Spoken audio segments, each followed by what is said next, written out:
You are now listening to the Someone's Favorite Productions podcast network.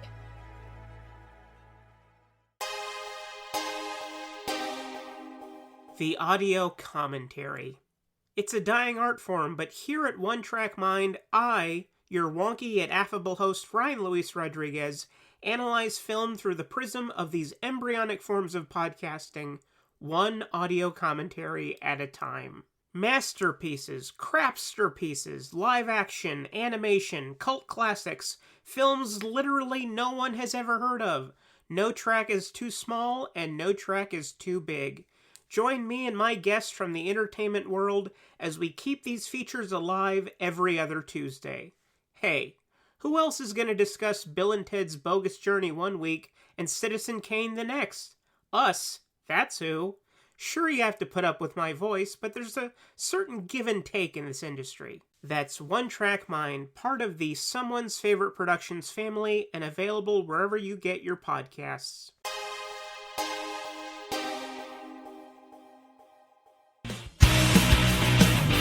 Hello there, and welcome back. What is this place? Disconnected. Disconnected. Disconnected. Disconnected. Disconnected. Disconnected. Disconnected. Disconnected. Disconnected. Disconnected. Disconnected. Disconnected. Disconnected. Disconnected. I'm starting to feel disconnected. You have reached a number that has been disconnected. Hey, everybody. What's going on? Anything new these last couple weeks? Nothing special here. Yeah, we'll get into that in just a second. First off, though, welcome to Josh Hurtado. First time on the show. If you don't know Josh, essay writer, a film programmer, film enthusiast, an incredible writer over at Screen Anarchy. Thanks for doing this, man. This is like a long time coming. Appreciate you. I'm very excited to be here. This is totally my jam, so I'm into it. I'm glad. Tonight, speaking of jam, our discussion topic tonight is going to be rock and roll movies, so stay in to the show after the announcements tonight.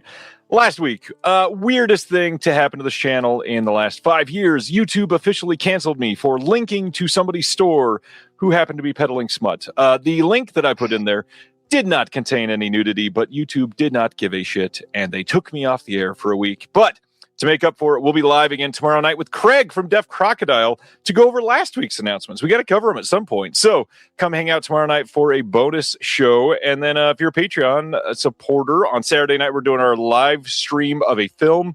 So yeah, we got a busy weekend over at the Disconnected World. Josh, what'd you do last Thursday? Anything special? I did not watch Disconnected. So really, It's a wasted evening. Who knows what I did? It's in the vortex. Well, to put you on the spot, you are somebody I live vicariously through, because I used to go to shows all the damn time, and you are a big supporter of live music. Who have you been seeing over the last year or so? What are some good shows you've gone to? Let's see. Earlier this year, I went to go see Diana Ross. That was amazing. Incredible. Saw The Damned about a year ago this week. I saw Circle Jerks about 2 weeks ago. Nice. Ahead of a screening of Repo Man. Even better. Yeah, any screening or show possible, I will attend. I'm getting older and yes, tired, so it's tougher to get me out of the door these days. But I try real hard. About 2 years ago, my wife took me to Coheed and Cambria, and it was, I don't know, third song of the set, and we had been standing there for 2.5 hours already, and I went, you know what? Those chairs look mighty nice. Yeah. After 2 surgeries on my foot, I cannot stand in a concert for 5 hours anymore like I used to. It's a lot. Yeah. It is. Screen Anarchy. Tell everybody what Screen Anarchy is and what you do over there. So Screen Anarchy is great. We've been around for over 20 years now. We were initially known as Twitch Film, starting in 2004. We've been Screen Anarchy for the last 8 years or so. We cover global film, so film festivals all over the world, theatrical releases all over the world, home video releases all over the world. We have been sort of at the forefront of a lot of the things that people are talking about now in terms of international cinema, art house cinema. I was happy to join the team about 16 years ago in 2010. And I've been an editor for the last 10 years or so, covering just everything I can get my hands on. So a lot of what I cover these days is film festivals. So I do South by Southwest most years. I do Fantasia most years. We have people in Cannes right now. We'll have people in Toronto. We'll have people in Venice, all over the place. So Nice. if you're looking for what's happening, what's going to come to you in the next few months, we're going to be ahead of the curve in most cases. Which festival that you go to is the one that curates closest to your taste usually? If I'm covering, I would probably say Fantasia. I'm at Fantasia every summer. I am a school teacher by day, and so my time outside of home is limited. And Fantasia is a summer film festival, so that makes it perfect for me. And I really love those guys. They do great work. The programming team is awesome. I also work as a programmer at Beyond Fest, so I completely vouch for that team as well. They do some amazing stuff, not only with new films, but also repertory screenings. Their placement in Los Angeles gives them an edge as far as bringing in talent, some super big names. The association with the American Cinematheque is very helpful for bringing in just like dream screenings you would never even imagine could possibly happen. So those two events are probably my big events for the year. Although South by Southwest here in Texas also really, really great over the last few years as well. Yeah. I kind of wanted to go this year. Seemingly, I guess there was a lot of construction stuff that made everything a little weirder for people. So I'm almost glad that I didn't. But I need to go down there one of those years. I'm hoping to do fantastic this year. That's one of the big ones for me, though. So speaking of Beyond Fest, we got to talk about it. It's one of your big moments in life. RRR blew up in the U.S., and most of that is kind of credit to you, which is pretty wild. Tell us the story behind that, and then I definitely got some questions that will come after that one. So with RRR, the filmmaker is an old associate, kind of acquaintance of mine. I first found SS Rajamouli back in about 2009 when I was digging through message boards trying to find, what's no one talking about that everyone should see. Yeah. And so I had kind of fallen in love with Indian films after, renting a bunch through the Netflix mail service. And someone had mentioned seeing a film called Magadira, which is Rajamouli film from 2009.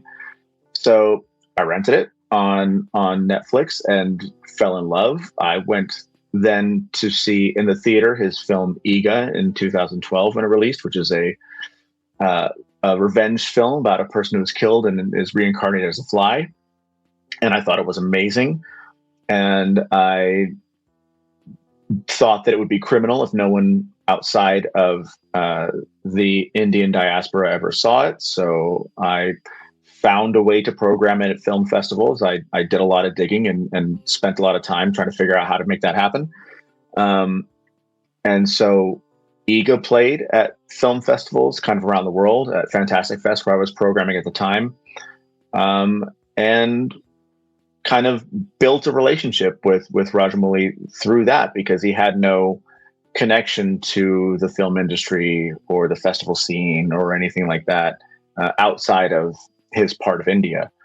Yeah. And so when RRR came out, some people who had seen Iga at some of the screenings that I programmed started talking about it, because they went to see it in the theater because they knew that this name was important, that Rajamouli was important. And so they went and saw it. And so there was some chatter on Twitter, which was not awful at the time. It was less awful. And so what ended up happening was there were people talking about an Indian film that had never talked about Indian films before. And so the team at RRR got a hold of me saying, "What's going on? What do we do? We don't know what to do with this." So I kind of jumped in and was like, "Well, we could show the film. Like, we could show the film to more people because, Indian films play in theaters all over the country every day. RRR was a great film, and it did its business in the diaspora sort of circuit, and then it seeded those screens to new diaspora films. But a lot of people who were hearing about it outside of the Indian diaspora didn't have a chance to see it in theaters, and so that's when I and my partner came in to re-release it to a more general audience. And things just kind of went from there. And then the Beyond Fest screening that we had in September was the first time that Rajamouli was in the States to attend a screening of the film, and it was just an absolute massive screening that no one could have anticipated. I love that their response was like, "Oh wait, we're seeing success. What do we do?" Yeah, that was essentially the message that I got. That is such an insight into like even the modern theatrical landscape. There's so many of these places that kind of just shit out titles, and then if something works, they go, "Oh no, wait, we weren't counting on that. What do we do? What do we do? Everything's on fire." And the reality is, more people just want to see your movie. Please show more people your movie. Yeah, it was a very complicated release because there were some factors involved. There was a Netflix release that happened sort of by surprise after we already planned our theatrical re-release that could have sort of derailed the whole thing, but ended up working in our favor.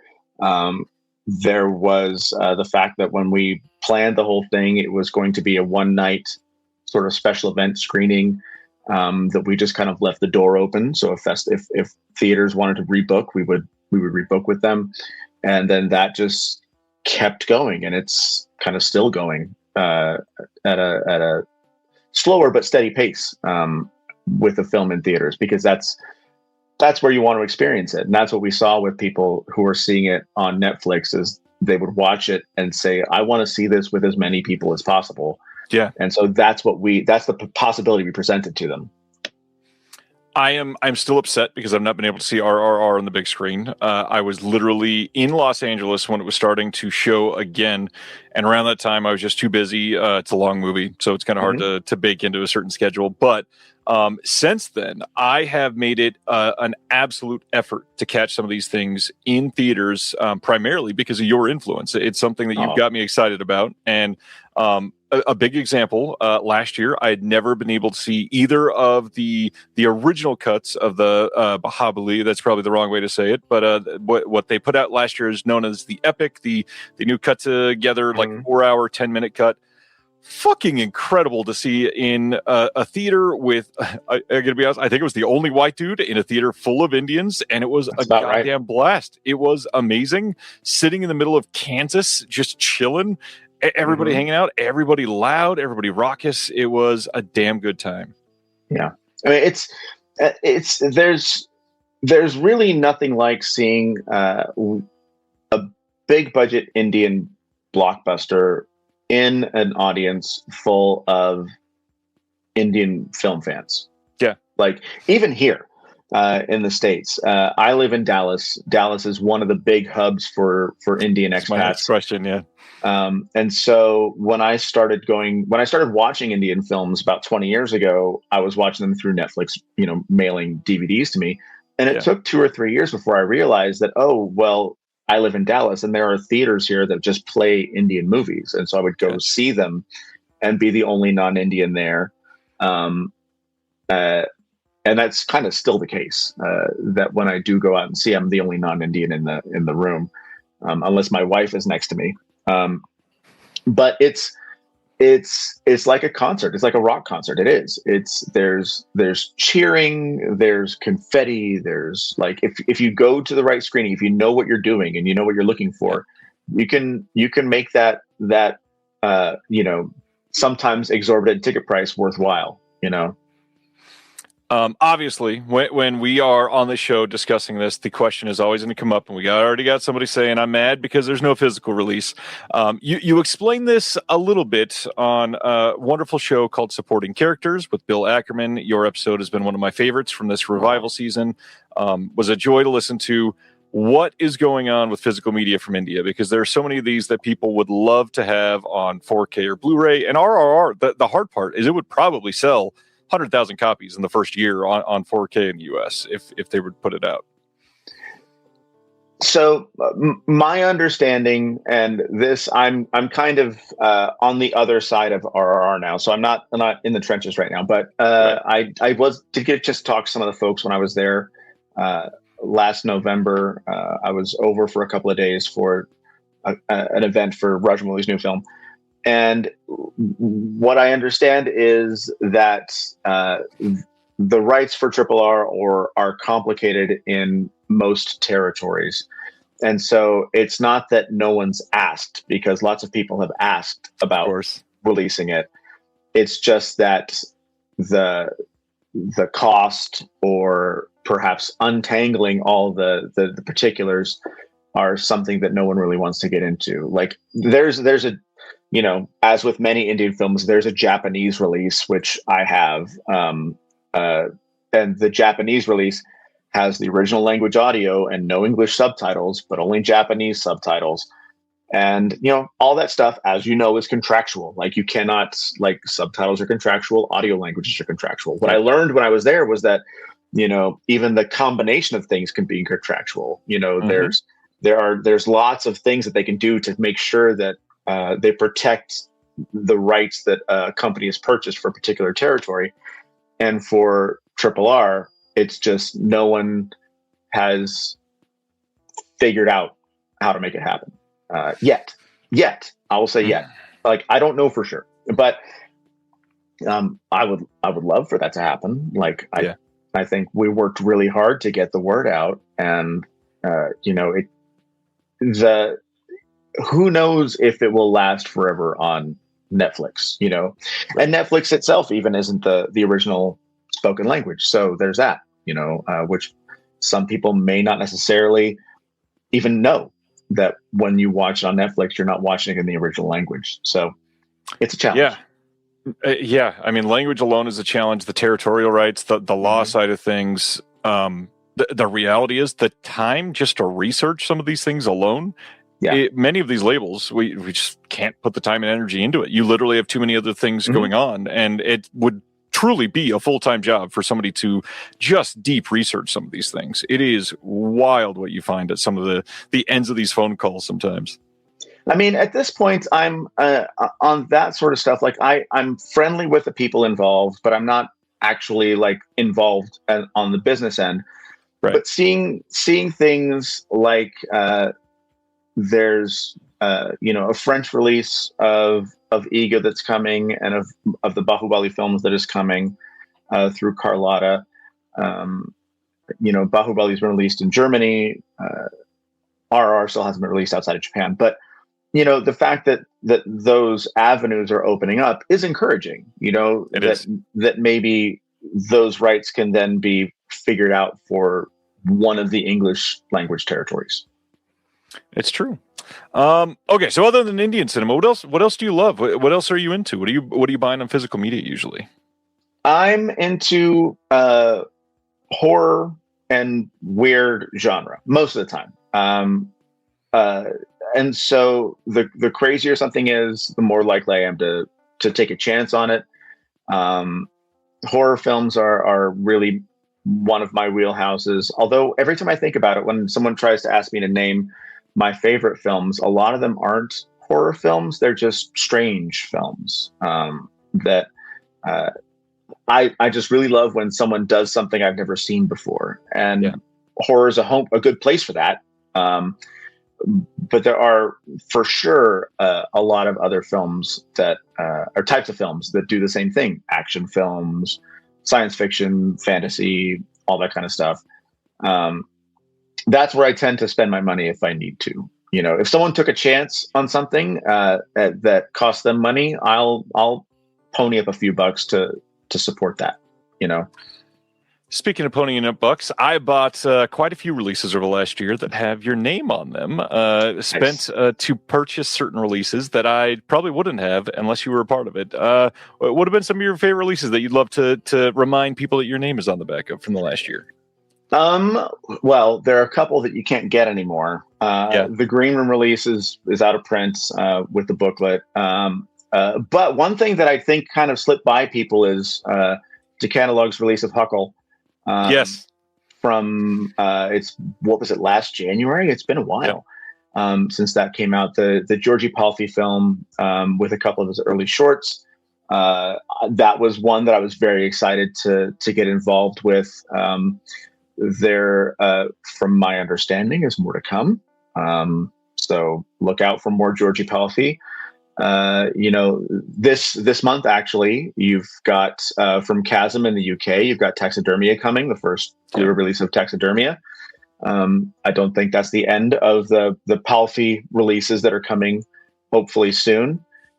So those are fun. I was fortunate to get involved with a couple of Arrow's UK releases of Shudder titles. So The Sadness, I got a chance to contribute to, and Deadstream, I got a chance to contribute to. Arrow's been really a good place to work because they have some really good editors and people that I like to work with and who give me good feedback on releases like In the Mouth of Madness. That was a fun one. The Cell from last year, also really fun. Deep Blue Sea. All of those limited edition releases are things that I had a really great time working on and collaborating with the people at Arrow to help me, sort of make my writing better, which is always, always great. I love it when people can help me out with that sort of stuff. So those are some good things. One thing I've noticed over the last, 18 months, a lot of the titles that you've written on have been some of the fastest sellers from some of these boutiques. That's got to feel pretty great. I'll take full credit for that. It was my name on the back of the box that got those things out the door. So you're welcome, Arrow.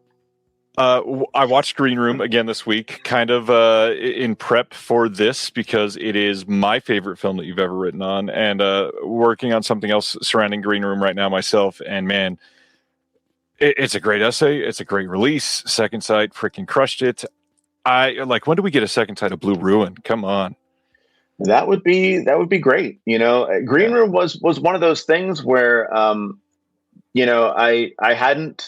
I hadn't worked with Second Sight before, but I had a bunch of stuff in my collection already because they do great work. Yep. And so, if anyone is a friend on social media, then half of my posts are about movies. The other half is about music. Yep. And a lot of the music stuff is like my love of punk music and the whole culture.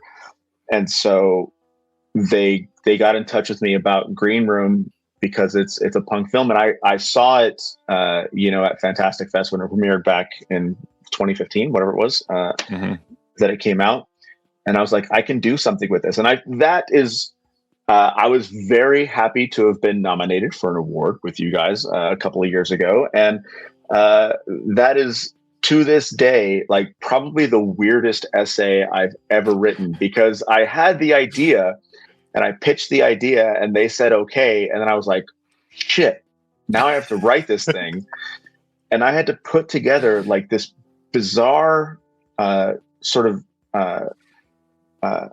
essay on, the parallels between the film and people actually trying to get out of the right-wing movements, which made sense in my head at first. And then I had to actually back it up, and backing it up is always tough.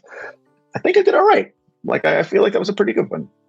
There's probably reacted to it well.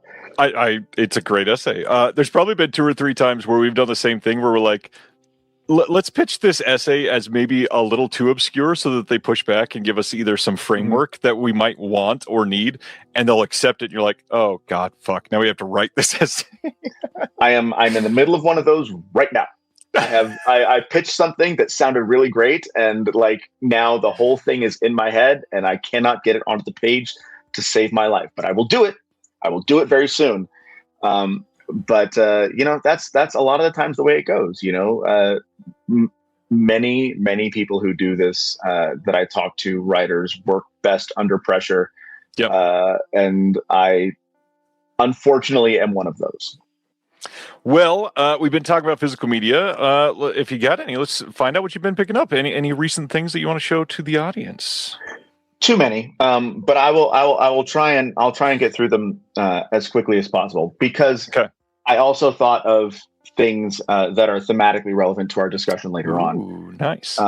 So first of all, I've been waiting many years to do this, but I thought, I'm never going to get a better copy of this. So I picked up the DVD from the BFI of The Devils, the original British X-rated cut. Right, we're never going to get better than this. So great timing. Finally picked this up.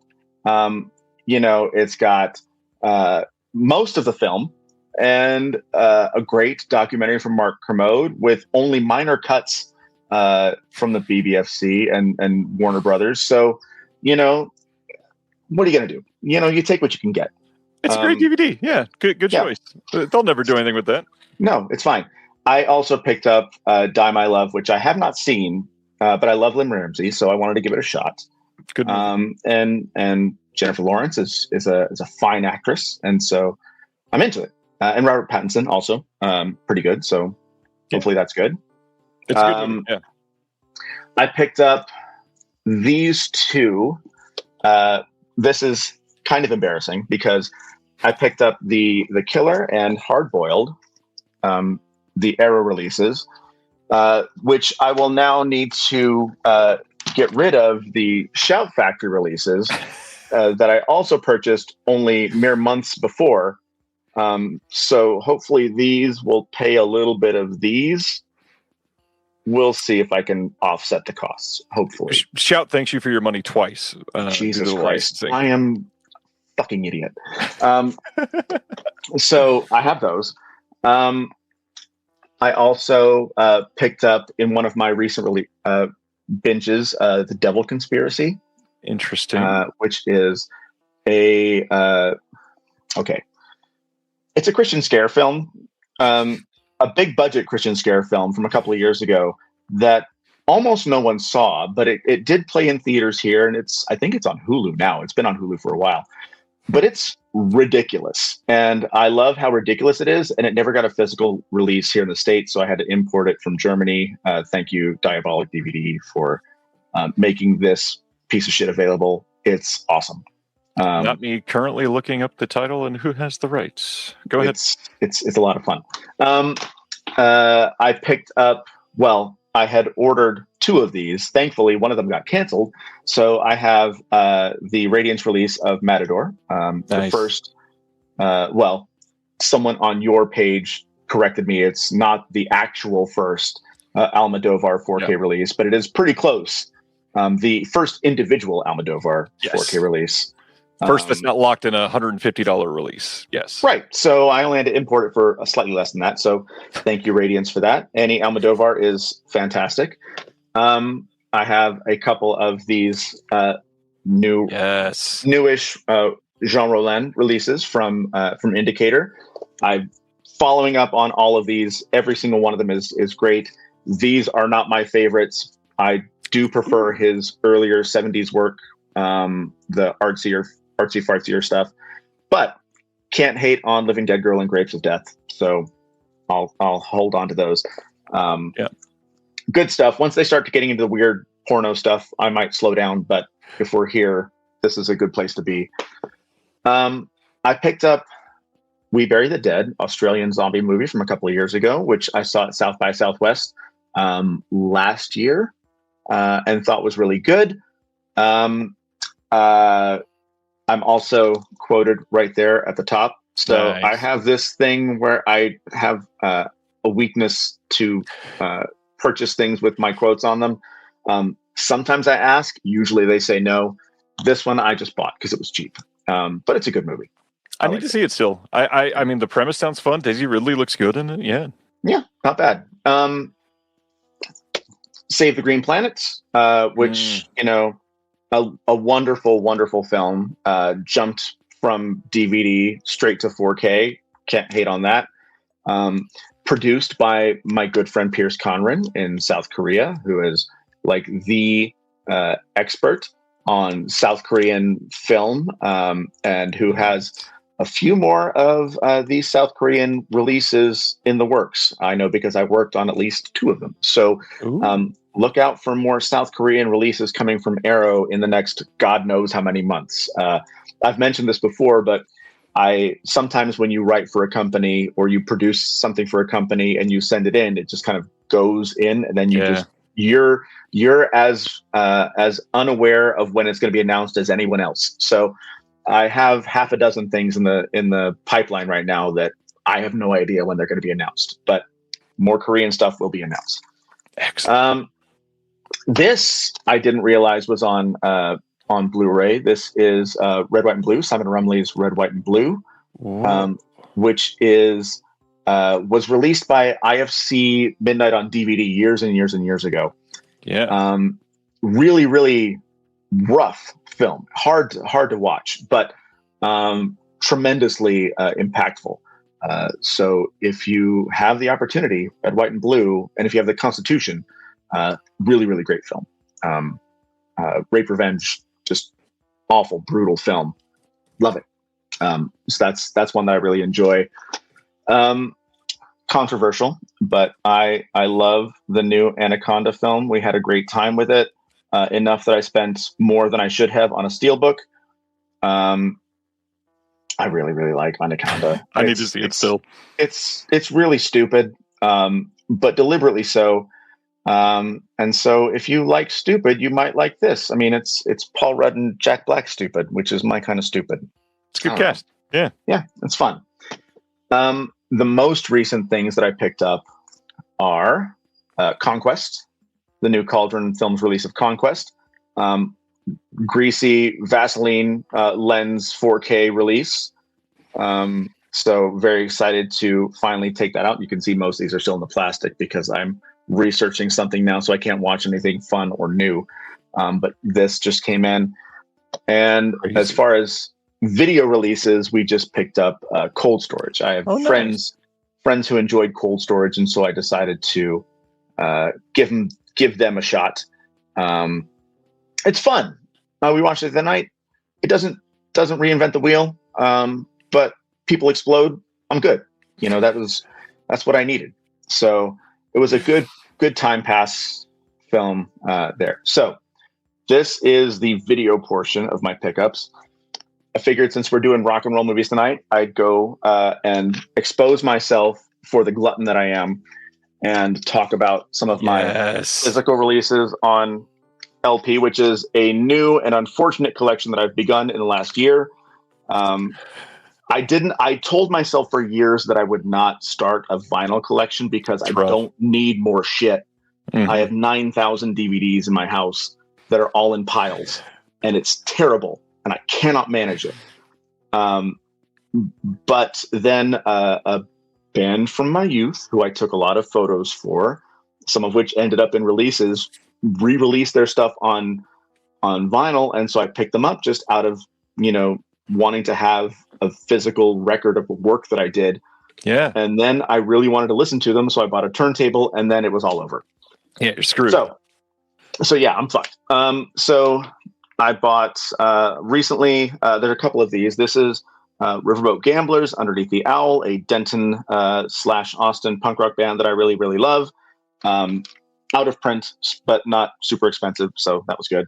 The new Devo record, the new first Devo record, Are We Not Men? We Are Devo, in the fanciest possible Rhino release, which is the best sounding version of this ridiculous record, which does actually sound really good. So I'm happy to spend extra money on that. I have been served, thanks to Instagram, ads for a few Bollywood records, one of which was the soundtrack to B. Subhash's Disco Dancer. This is an absolute banger of a record, sampled by everyone you've probably ever heard of. One of the songs shows up in Don't Mess with the Zohan, the Adam Sandler movie. Amazing. This is definitely a record that I will play over and over again. The latest Manic Hispanic record, who is a Latino, Los Angeles-based band who records covers of mostly punk classics with Latino bents to them. I have a Manic Hispanic tattoo. I've seen them multiple times.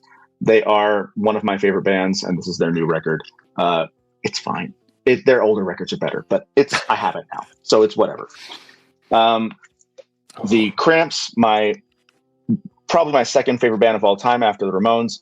I have a bunch of Cramps records, but what's nice about this one is that it is the first time in 12 years that a record has been released under their original record label, Vengeance Records, which actually the profits funnel back to Poison Ivy, which has not happened for a long time. There have been other re-releases from other companies, but they have not gotten back to her. And so this is one of my favorite records, and I wanted to make sure that she saw a few pennies from me, and this is how I did it.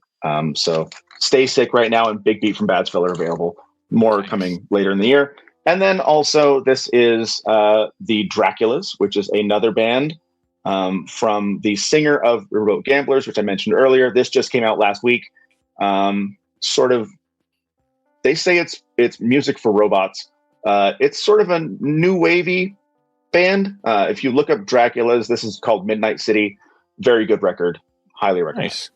Excellent. I'm gonna have to listen to them.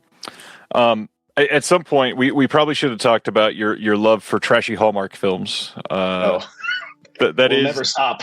That is one of my favorite things to read. That and just to commiserate on neighborhood traditions, all your next door posts. I happen to manage the Facebook group for my city that I live in with my wife. And Jesus Christ, there are insane people in the world, aren't there? You know what's crazy is that, when you see people like that on Twitter or on Facebook, you can always imagine they're like some weird person living in a cave somewhere. But when it's next door, you're like, no, this person lives a few houses down from me, and they are racist as hell. Like it's shocking. Never not shocking to me. It's appalling.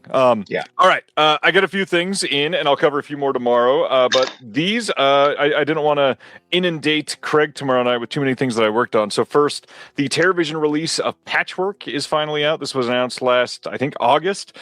Just got this in. I got Katie of the Night from YouTube to write in the booklet on this, and it's a really great essay. Check that out. Nice. You Held Up Conquest. With it is Jack the Ripper, the Jess Franco joint. And this is the first audio commentary that Dr. Will Dotson and myself ever recorded. And just like you were talking about, we submitted that way back June of 2023, I think. And at some point, it was supposed to be announced in 2023. And we went back to Cauldron and they said, we think we might be able to do 4K. And now, years later, here it finally is after sitting on it for so long. And then I did not expect this so fast, but we just got in the After Dark Neo-Noir Cinema number 4 from Imprint. And this has a couple things that we worked on in here. Mulholland Falls is a movie that is very interesting. The Blu-ray release that has got a release here in the States kind of sucks because Sandpiper did it. And this is a much better release of it. And then we didn't work on this one, but I'm just excited. Kristen Stewart put out The Chronology of Water. BFI just released this. Very eager to see this. Just got this in, still sealed. It is a really interesting journey to watch her go from Twilight to all of this other just incredible films that she's done. Same with Robert Pattinson that you brought up. But watching movies, anything you've been watching recently that you want to share with everybody? I mean, I can't. The last movies that I talked about or that I've watched that I can share are from South by Southwest, which is 2 months ago now, because I've just been deep in research for a thing that I can't talk about yet. If you haven't seen Hokum yet, I really like Hokum. Over Your Dead Body, I really enjoyed. Saw those at South by Southwest. It's my theater view. I don't think I've been to a theater since I got home from South by Southwest. Ouch. Honestly, just because I don't have the time. Same. And I've sort of soured on my local Alamo Drafthouse for reasons that I'm sure that anyone who's followed Alamo Drafthouse can understand. And I don't trust a lot of theaters that aren't Alamo Drafthouses around here. So I keep saying I'm going to go out, and I don't. And then I do the programming stuff, which I can't talk about because, no one should know those movies exist yet. So yeah, not a lot of stuff that's new. It's a lot of comfort watches, if anything. Rewatching Eurovision for the 17th time or whatever.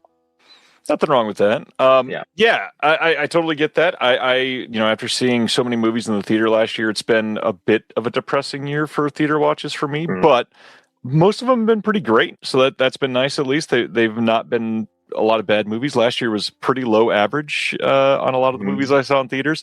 But I did want to say, since it was for a podcast and all that stuff, the Discord last month, on our watch along, we watched Breathless, the Jean-Luc Godard film Breathless. It was the first Godard film I'd ever seen, and good God, did I hate that movie. Go ahead. No, I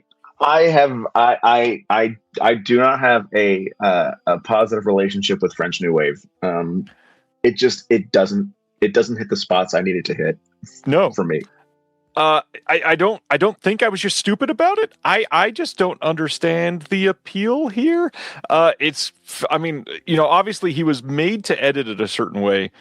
That doesn't make it good. That doesn't make it necessarily innovative. It just makes it hard to watch. Well, here's the thing for me is that I've seen a couple, because I feel like I'm trying to do my due diligence as a That's what I want to do. Yeah. And watch the things that people say are important and that I need to watch. And so I do. And then I get disillusioned with certain things. The problem is that means that there's probably something hiding, like Cleo 5 to 7, who someone just mentioned, that I would probably love, but I'm hesitant to make that dive again. Yeah. Because, there are another 1,000 films that I would probably enjoy more. And so I kind of go for the easy stuff sometimes. If we're going back to sort of Silver Age films from the 50s and 60s, I'm much more likely to lean towards Italian neorealism than I would be French New Wave. Like, those films I know I like, and so I'll take a chance on those. French New Wave, I have not found the one that works for me. I would love to. I want to love stuff. I think that's one of the things that people often mistake about critics, is that you go into a film, with an axe to grind, and no one wants to waste their time. I don't want to waste my time watching a movie. I could do a lot of things other than watch movies. I want to go in and have a good time. It's just that hasn't happened yet with French New Wave. And I hope someone someday forces me to watch something that I really love. I exactly the same thoughts, basically. I've not seen many, admittedly. It's just a lot of it has not appealed to me. And even, Breathless has been hailed as this big thing. And this was not about expectations. Believe me, I wanted to go in as a true cinephile and love it. And the first, handful of minutes was pretty great. And then I realized the whole movie is just somebody begging for women to sleep with him. And he's an asshole the whole movie. Like, there's nothing relatable. There's nothing fun. It wasn't particularly well shot. It's basically just a bunch of terrible people arguing. And at that point, okay, he died. So what? Like, were we meant to care about him? I don't know. Not to limit it to this very minimal thing necessarily, but yeah, even like the quote writing, which wasn't, as you find out later, if you learn about it, wasn't even really writing. It was mostly a lot of them just kind of figuring it out as they went along. It's not even good. So yeah, anyways, I don't need to complain about it all night, but the big thing, watched Green Room again, like I mentioned, and that better movie, much better writing, has an actual story, better shot. Green Room was fucking amazing, isn't it? It is quite good. R.I.P. Anton Yelchin. Indeed. But the one thing that I really dislike about that movie is Imogen Poots's hair. It's the worst Chelsea I've ever seen in my life. Apart from that, very few complaints. I agree. We got a lot of announcements to cover tonight, and then we got a discussion on rock and roll movies, which is going to be a blast. We are probably going to be here a while. Just a fair warning to everybody, because we got a bit to cover. But like I said my diaper earlier, on. Sweet. And I've got another water so I can film mine. All of the stuff from last week we are going to cover tomorrow night with Craig, so it's going to feel weird starting in the middle, but we will give that its fair shake. I didn't want to keep Josh here for like 7 hours just on announcements, so we're going to break into it, starting with the big one that we got last week after finally waiting this for a long time for a movie I've never seen. I don't know why I'm saying finally. Hunter's Blood is finally available on 4K and Blu-ray with 2 different cover options from Redshirt Pictures and Synapse. This is from 1986. I got to ask, are you an expert on this one? Have you seen this one before? I have not. I saw it announced and I was like, okay, cool. It's probably fine. That's about what I've got on Hunter's Blood. I generally trust the judgment of Redshirt and Synapse. I trust it about enough to get a standard edition in a few months. Well, for this one. In classic Synapse fashion, they're answering people in the Facebook comments. There are no standard editions planned, but we might revisit that down the line. Of course, they're putting out a standard. Just give it time. This is quite expensive. Something $60, $65, something like that. I don't remember at the moment, but yeah, you probably don't need a $70+ after shipping edition of Hunter's Blood, unless it's one of your favorite films. If you love this movie, by all means, I support you. Go after it. This looks like a beautiful edition. 2 wonderful pieces of cover art. Love the art on both of these. I could see them fitting a movie. Maybe I've not seen the film, so I don't know for sure. But this, from everything I'm reading, is basically a riff on Deliverance, which if you've seen Deliverance, you know what that is likely going to get you. And what they say about this is that it is a like more Grindhouse version of Deliverance, which holy shit. Just saying that sentence feels a little dirty to say. This is a region-free 2-disc set with a 4K disc and a Blu-ray disc, and they are going to have 2 copies, like I said, both of them limited to 2,500 units. 2 great artists. We got Sean Longmore on one and Graham Humphreys on the other. This is a restoration that is from the original camera negative. We got HDR10 and Dolby Vision on the disc as well. Audio commentary with the producer, moderated by Michael Felsher. Audio commentary with Amanda Reyes and J.A. Kurzweil. Shout out Amanda, who's great. There is a making of on this with interviews with a bunch of people related to the film. Audio interview with the actor Bruce Glover, conducted by Mike Malloy way back in 2006. And then a handful of the usuals, trailers, and all that fun stuff. And then a booklet with some notes by Michael Gingold, poster, collector's cards, all that fun stuff. We're going to hear those words a lot tonight, Josh. How do you feel about all the tchotchkes and these limited releases? I don't dislike them for films that I really, really enjoy. Same. The art cards I don't do a whole lot with, but the essays and the extra stuff, like that stuff I like. Booklets, the perfect bound books, all that kind of stuff I enjoy. Everything else just kind of stays in the box for me. Yeah, I don't dislike it. But it's for someone, so good for them. It absolutely is, even if that someone is the director of Hunter's Blood. Yeah. Next up, Kino Lorber is putting out a Blu-ray of IQ from 1994. That one movie where Walter Matthau plays Albert Einstein, and that is only like the 3rd weirdest sentence I'm going to say tonight. Have you seen this movie with Tim Robbins? I don't think I have. I remember seeing it advertised when I was a kid. This would have come out when I was a freshman in high school. Meg Ryan and Tim Robbins. Okay. Like a couple of rom-com pros there. It's a ridiculous premise. It's slightly less ridiculous than Young Einstein. Where's Young Einstein on Blu-ray? That's what I want to know. Agreed. I did see this way back in the day. If I remember it, I think this was a mainstay on TBS for like a year or something, and then they lost some sort of rights or something. R.I.P. Ted Turner. It's all Turner's at the heart of everything. Rip all billionaires. Yes, that is true. So the story of IQ is Albert Einstein helps a young man who's in love with Einstein's niece to catch her attention by pretending temporarily to be a great physicist. And I don't remember much about this. All I remember is that I had the weirdest, like, my favorite actor in the world when I was a kid, and that was Tim Robbins. I was a big fan of like 5 movies, and that was it. He's great. I wish Tim Robbins did more throughout his career, but he's taken some time off, it feels like. You know what? If I was married to Susan Sarandon, I'd stay home too. I mean, just saying. No complaints. That is true. Warner Archive kind of announced all the movies this month. A very crazy month for them. We have like 10 announcements to cover. All of these coming out on June 30th, all of them on Blu-ray, no 4K at the moment. But one that people have been asking about for a long time, Pretty Maids All in a Row from 1971. This gets a big thumbs up from you. Tell us about this movie. Oh, it's so incredible. It does. If you want to talk about French filmmakers doing things right, Roger Vadim is one of them.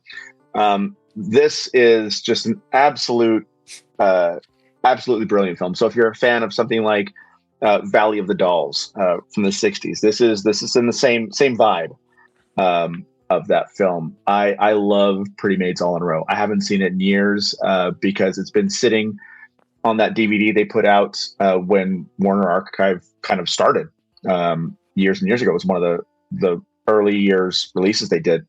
Yeah, and I love it, and I'm so excited to see this one on Blu-ray now. 1971, 4K scan from the OCN on this movie, and to have nothing but that old, and I think that was even a DVD-R if I'm remembering right. It wasn't even a great time, yeah. And now to have this upgraded to a beautiful Warner Archive Blu-ray is going to be a massive, massive uptick. Yeah, this feels kind of like a must. I've not seen this one, but it will be mine.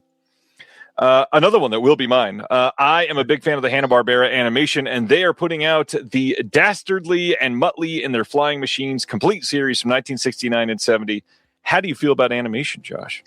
I love these. There was a time, again, probably about 15 years ago, when Big Lots had like these huge physical media, huge DVD sections, and one of the things that they had were a bunch of these Warner Brothers cartoon sets. Mm-hmm. And Dastardly and Muttley was one of them. They had a bunch of these, and so I picked up every single one that they had because they were all complete sets for like $3 or something ridiculous like that. And Dastardly and Muttley, when I was a kid, I would watch these on the USA Network in the morning before I would go to school. I love these cartoons, so yeah, definitely into this. This is a full 2-disc set. You have so great, almost 6 hours of show on here, which is wild.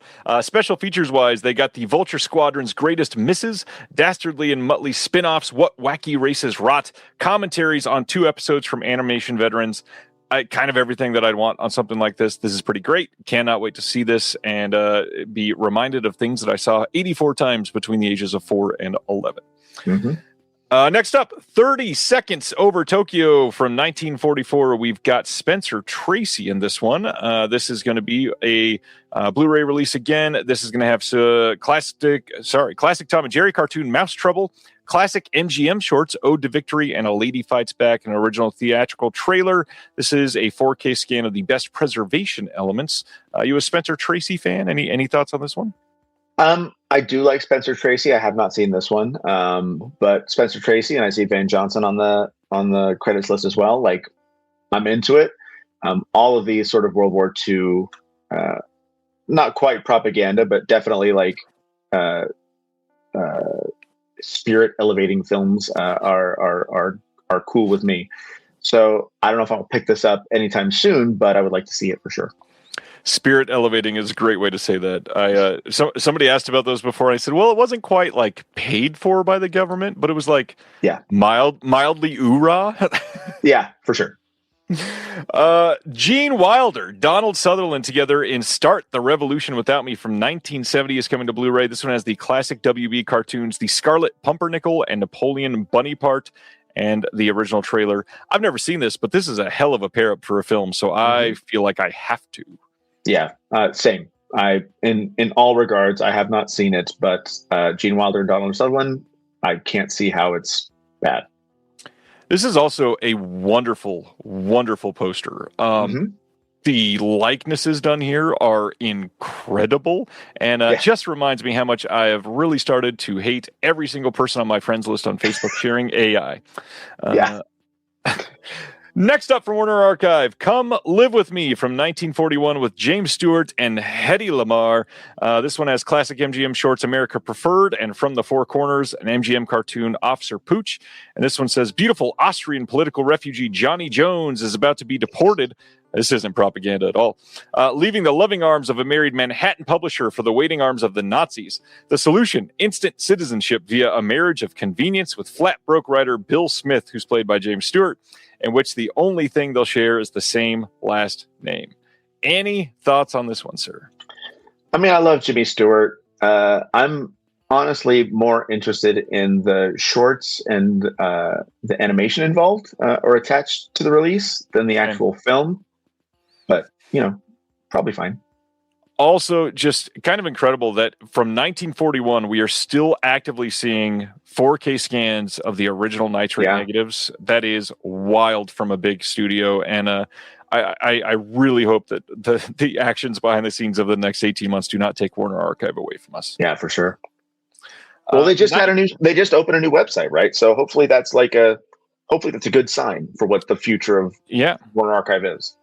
A relaunching of sorts, we hope. Night and Day from 1946. This one with Cary Grant and Alexis Smith. This is, I love this word. They start with swelligant and elegant, deluxe and de-lovely. Cole Porter was the most sophisticated name in 20th century songwriting, and to play him in this highly fictionalized biopic, Warner Brothers chose Cary Grant. This one, classic Warner Brothers shorts, musical Movieland and Desi Arnaz and his orchestra, classic Warner Brothers cartoons, The Big Snooze and the trailer. And again, 4K scans of the original nitrate Technicolor negatives. Kind of wild. Not really my thing, but I'd still like to see it at least once. Yeah, I mean, Cary Grant, not necessarily known for his singing or dancing, but one of the best-looking men ever to appear on film. So, I mean, couldn't hurt. I'll give it a shot. Again, the shorts and everything else is probably what will draw me more to something like this. Especially Desi Arnaz. That's a cool one to get thrown on here. That's great. Some more big names, though. Strange Cargo from 1940 with Clark Gable and Joan Crawford. This one will have an archival featurette called Gable and Crawford, an MGM cartoon, Home on the Range, MGM Our Gang short, Going Fishing, and then the trailer and 4K scans of the best preservation elements. This is pretty cool. And then wanted to shout out Peter Lorre, too. Another Peter Lorre film, always a good thing. And Frank Borzage production, it looks like there as well. And, early Joan Crawford when she was still a babe and not like a crazy monster in, whatever happened to Baby Jane. So good stuff. Exploitation. Yeah. 1936. We're just getting older and older here. We've got Rosemarie with Jeanette MacDonald and Nelson Eddy.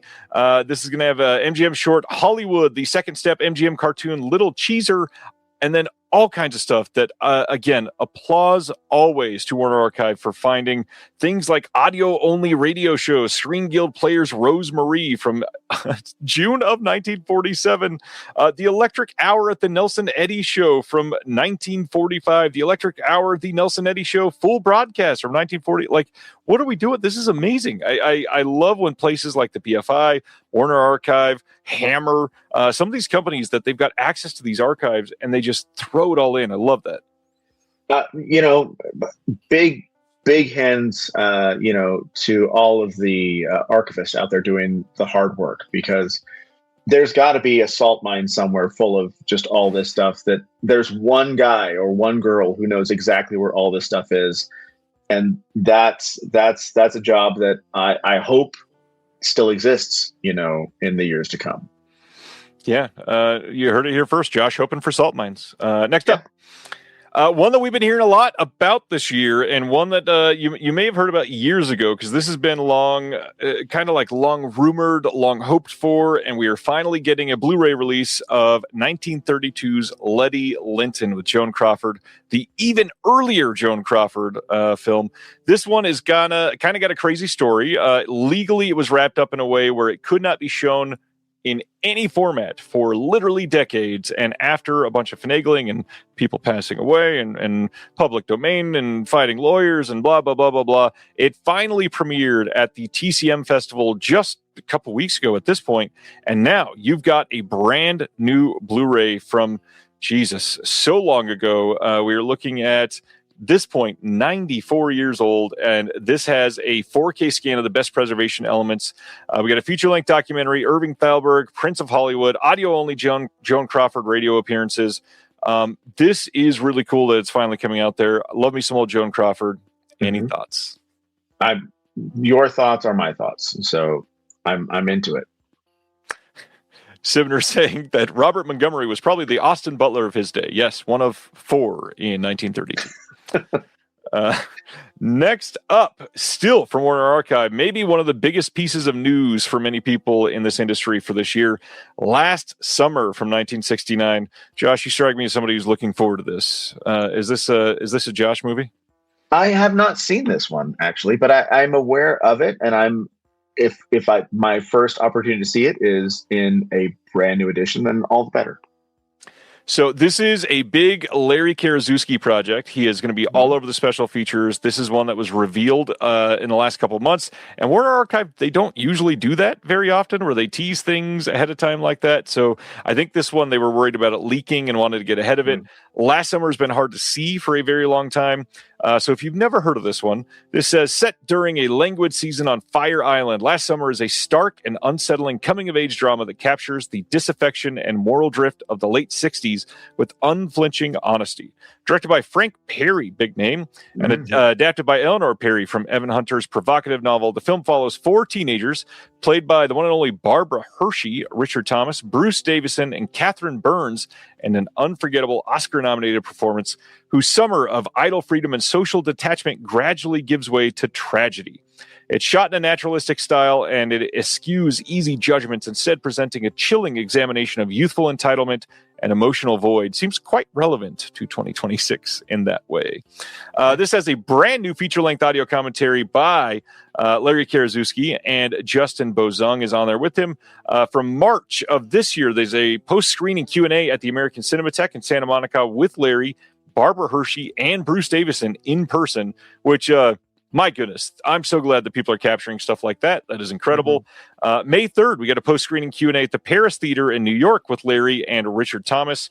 There's Trailers from Hell with commentary by Larry, deleted scenes with Richard Thomas and Ralph Waite, original trailer, all that stuff, 4K scans of the original negative and preservation elements. My goodness, this is a pretty stacked disc for Warner Archive, and I need it. Yeah.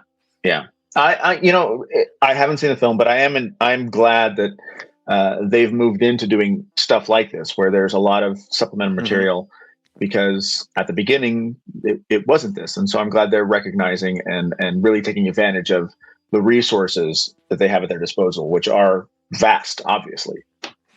That and people still being alive. That is kind of the biggest thing to point out here. Is this is from 1969. Barbara Hershey, Bruce Davison are not young, and at this point, this is a big deal to capture their thoughts on this, because there was not a lot of places for that to be captured over the years when you couldn't even see this. So it's kind of incredible. That is it for Warner Archive. That's a big, big deal. Tons of stuff. So now we move to more important cinema, like You, Me, and Tuscany from this year, coming out on Blu-ray and DVD on June 16th from Universal. Did you jump out to see this one? I did not. I had never heard of this until I saw it on your feed, so it's all you. Halle Bailey, otherwise known as the Little Mermaid, and Regis Jean Page, who's from he's from a show or something like that, right? I think. Where's his name? Anyways, he's from something. This is the Tuscany film. We got a feature commentary with the director, some behind the scenes stuff. I've heard this is okay. Never seen it. Probably won't. Next up, this is pretty exciting too. In August, we are getting a 4K and standalone Blu-rays, but not standalone 4Ks, of this box set of films called Italo Crime from Kino Lorber. These cover films from 1973 to 77. It is a 3-film collection. These are brand new SDR masters, so you will not get Dolby Vision or HDR. 4K scans of all of the OCNs are here. We've got The Counselor from 1973, Blazing Magnum from 1976, and Weapons of Death from 1977. Now, should note, 2 of those we're actually going to be talking about in a little bit because they're also coming out in the UK from Studio Canal, which, if you're paying attention, that probably means the 3rd one will be coming about a month or 2 later, I would imagine. They've already got the master. You know it's coming. There is going to be a special Shadows in an Empty Room alternative cut of Blazing Magnum. I have a feeling why that one is not coming out right now is because of that. It's going to be a special or more special release over in the UK. All 3 films will be released on standalone Blu-rays. Like I said, there will be bonus features on the discs. Check them out. Italian Crime. I feel like this is right up your wheelhouse, though. Yeah. I've seen Weapons of Death, but it's been a while. The other 2 I haven't seen, but I am totally into this. This is definitely up my alley. And putting them all together in one box probably makes it cheaper for me, so I'm okay with that. That's a win. Tomas Milian is in The Counselor. That alone sealed it. Had to get it. So I'm into it. Next up, Repo Men from 2010, getting a 4K and Blu-ray release from Kino Lorber. This is the Jude Law and Forrest Whitaker Repo Men that I've never seen. We got a archival commentary on here with the director and the writers. New audio commentary by Brian Reisman and Max Every, who's doing a lot of these bigger pop culture type of titles that Kino's putting out lately. This also has the theatrical release and the unrated release on Blu-ray, but only the 4K will only be theatrical. I'd never seen Repo Men. Was never something that super appealed to me. Did you get to see this one? I didn't, and I don't feel slighted by that at all. Good. All right. That's it on that one then. Hey, how about Ace Ventura When Nature Calls from 1995, getting a 4K Blu-ray dual format release June 24th from Via Vision in Australia. Are you a Jim Carrey guy, or is this terrible? I mean, I don't dislike Ace Ventura. The thing that I find most amusing about this particular release is the fact that Via Vision teased it with the picture of Ace Ventura coming out of a rhino's butthole on Facebook. I thought that was interesting, and I appreciated the boldness of that decision. But this is probably less transphobic than the original Ace Ventura. I don't know. I haven't seen it in 25 years. But hey, it's for someone, and bless them. I agree. 2 things on that. I think it's hilarious that that's not the last time we're going to say butthole tonight, because there is another post I made that was a really a heartfelt choice the week after being canceled by YouTube. The second thing, one brand new bonus feature on here, and that is a visual essay by Jason Kleberg called Silent Films to Looney Tunes on Jim Carrey becoming a live-action cartoon. I actually produced this featurette, and Jason knocked it out of the park. The visual essay is incredible. I really hope people like it. The other part is we worked so hard for about a month and a half to get Steve Odekirk to do a commentary with us and just couldn't get it to line up. I really wanted the director of this to kind of open up after all these years, and just he could not get scheduled, unfortunately. So if this ever comes to the US, I will probably try again if I hear about that happening. The hard part is this is an in-house restoration by Via Vision, and a lot of people saying that, oh yeah, I'll just wait for the US one. I don't know that that's coming. This was paid for and done by Via Vision in Australia. This is proprietary now. Somebody else is going to have to buy that restoration from them. I don't see a lot of people spending money on that. Even Kino, I got to be honest. Yeah, I mean, the sound of that featurette is, that sounds great because he is a live action cartoon, and so I can see when you first started describing it, I was like, okay, that sounds like an interesting thing to watch. So who knows? The problem with some of these Via Vision releases, for me personally, is that they get trapped in these giant box sets, and then there's I don't know if they often make the jump to some sort of standard release. So there are a few of them that I'm like, I would really love the film, but I don't want to pay $90 for the film. Like Priscilla, the Queen of the Desert is one that I'm waiting for, but it's only available for like $80, and I don't like it that much. I like it $30 worth, you know. And it takes up the space of like 4 films on your shelf too. Yeah, and I don't have that space. Neither do I. I am not moving this camera so you could see. Yeah. Next up, Second Sight teased that they've got a 4K coming. If I had legs, I'd kick you. I saw this last year. First off, is this one that are you working on this one? I am not working on this one. No, this is not one of the ones I'm working on. But I will say that I had mentioned it because I wanted to see it. I love Rose Byrne. I'm a big fan of Conan O'Brien also. He talked about it quite a bit, you know, in the run up to releasing and all that kind of stuff. And so I watched it. Well, I had mentioned it, and then you said that it was the best movie that you never wanted to watch again, or something to that of last effect. year. Yes, of last year. And I was like, okay. And then I watched, and I was like, okay, I see what you're talking about, because it is very stressful. Yeah.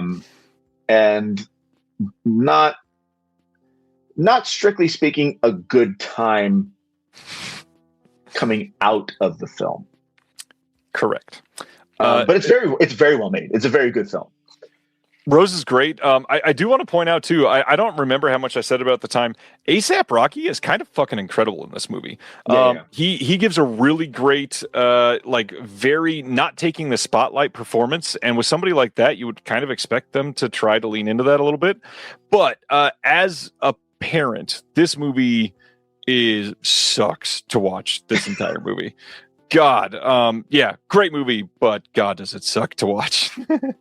It's got that Babadook energy a little bit, you know, that sort of like, you know, what is this person doing, you know, and you feel the stress coming off of that. Like, I just want to help. How can I help? Stop. Please stop. Please just stop. I want to make this better. I'm doing everything wrong. I'm a terrible parent. Been there, done that. Also want to shout out Christian Slater for just being a voice for like 92 minutes of this movie, and then on screen for 42 seconds in a great performance. Yeah.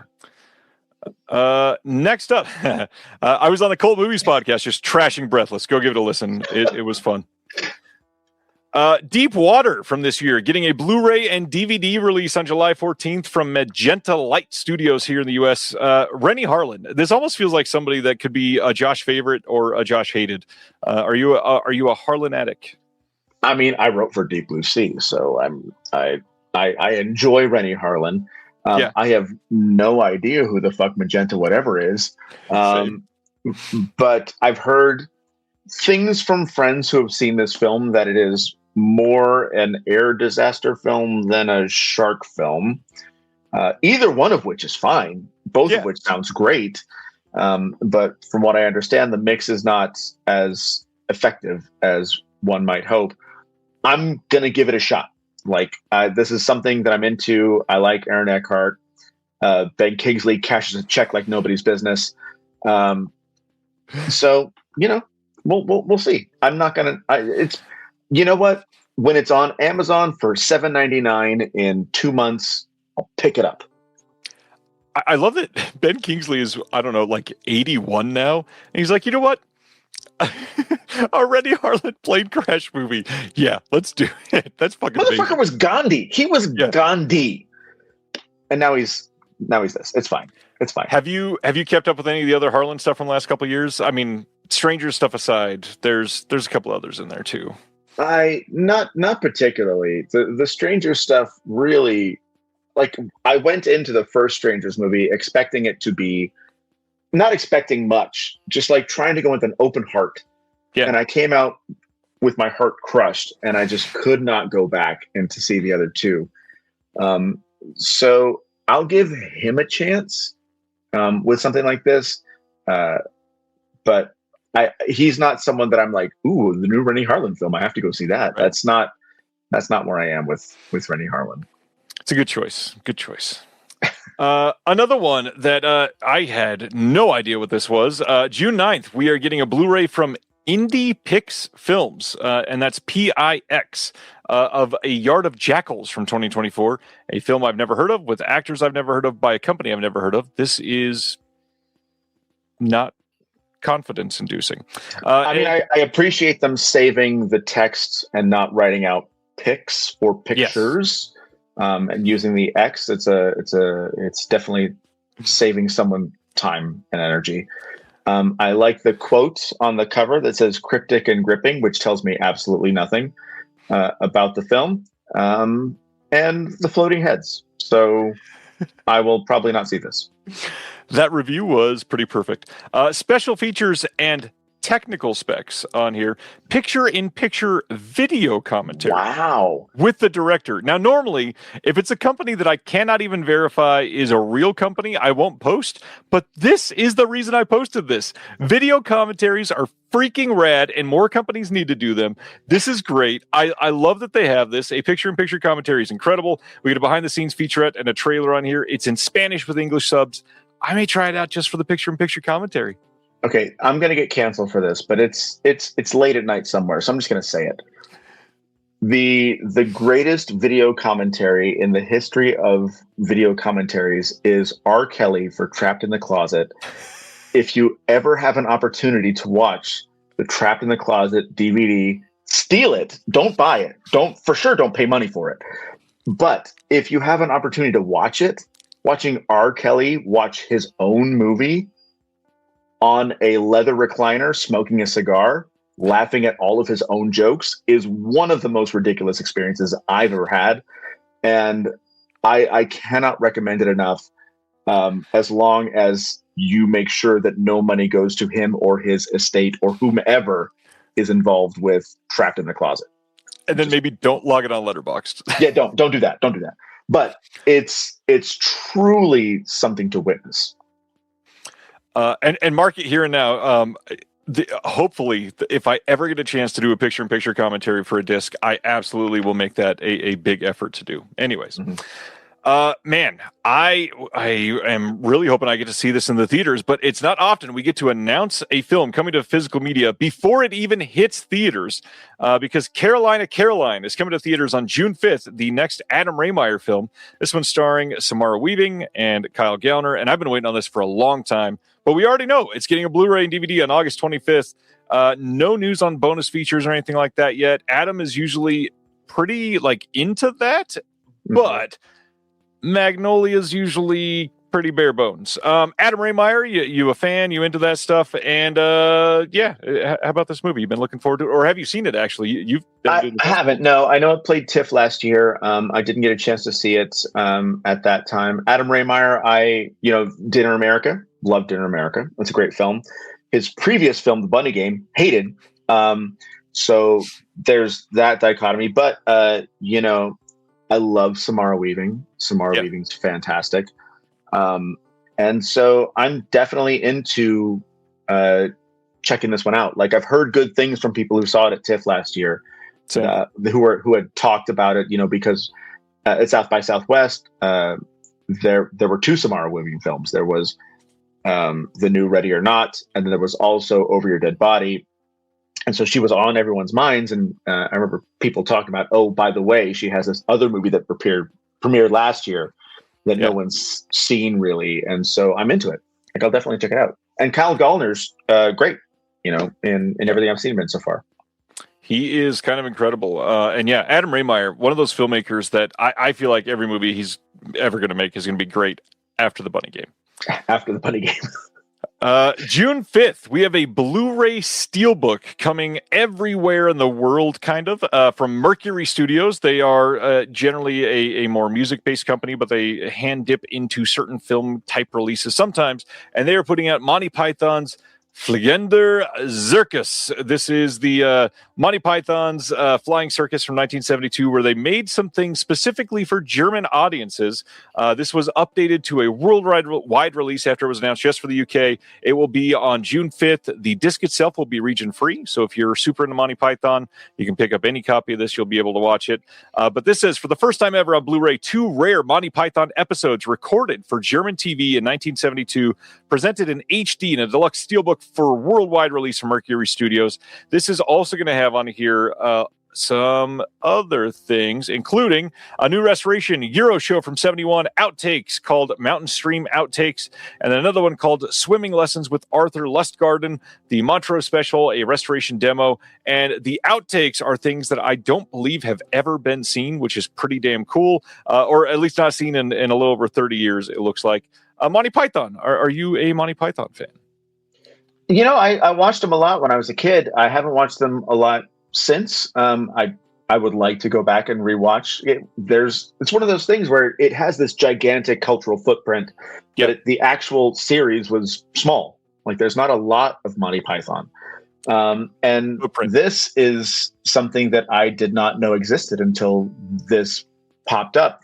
Do you know if they were performing in German or if it was recorded in English? I'm curious about that. That'd be...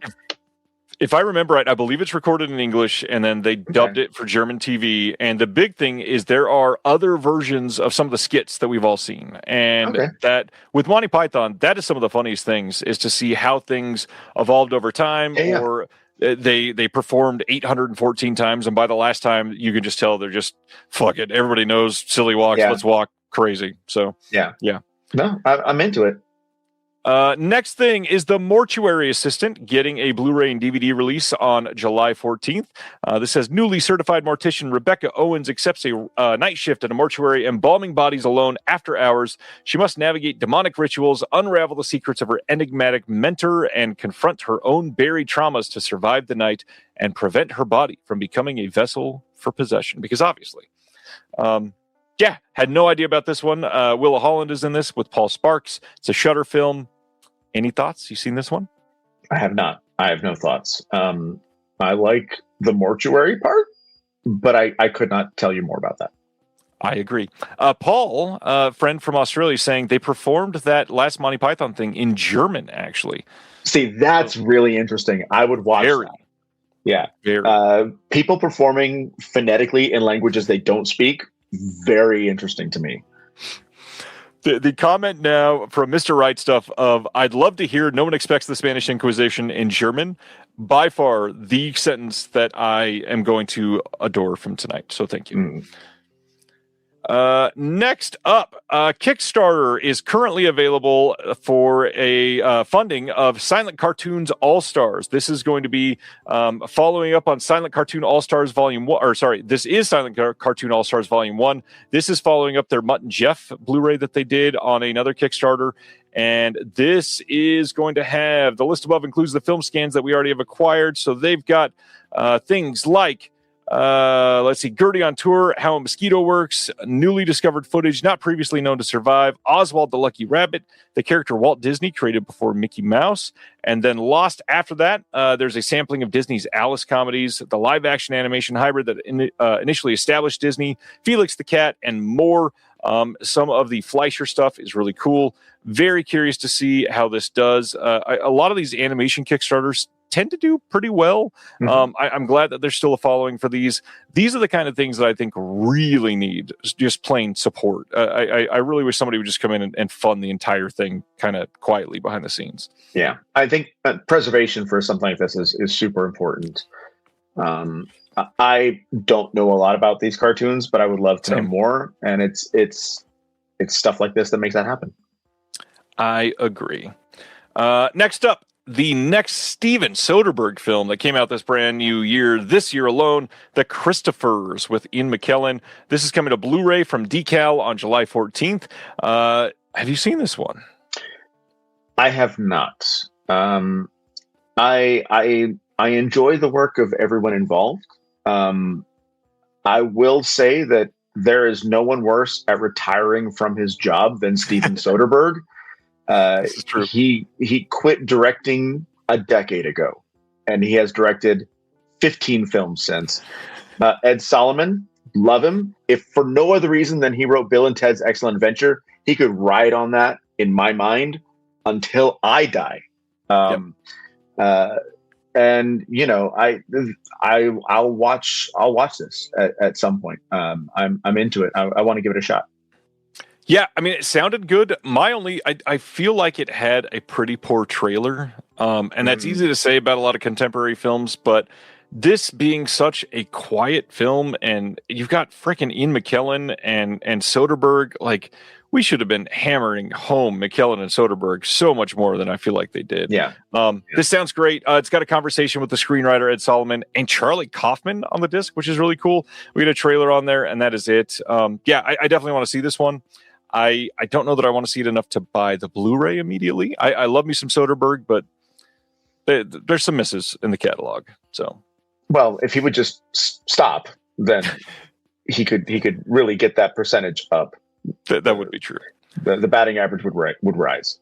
I'm kind of curious to hear if you've seen this one. August 4th, we get a Blu-ray coming of Exit 8 from Decal. Did you get to see this?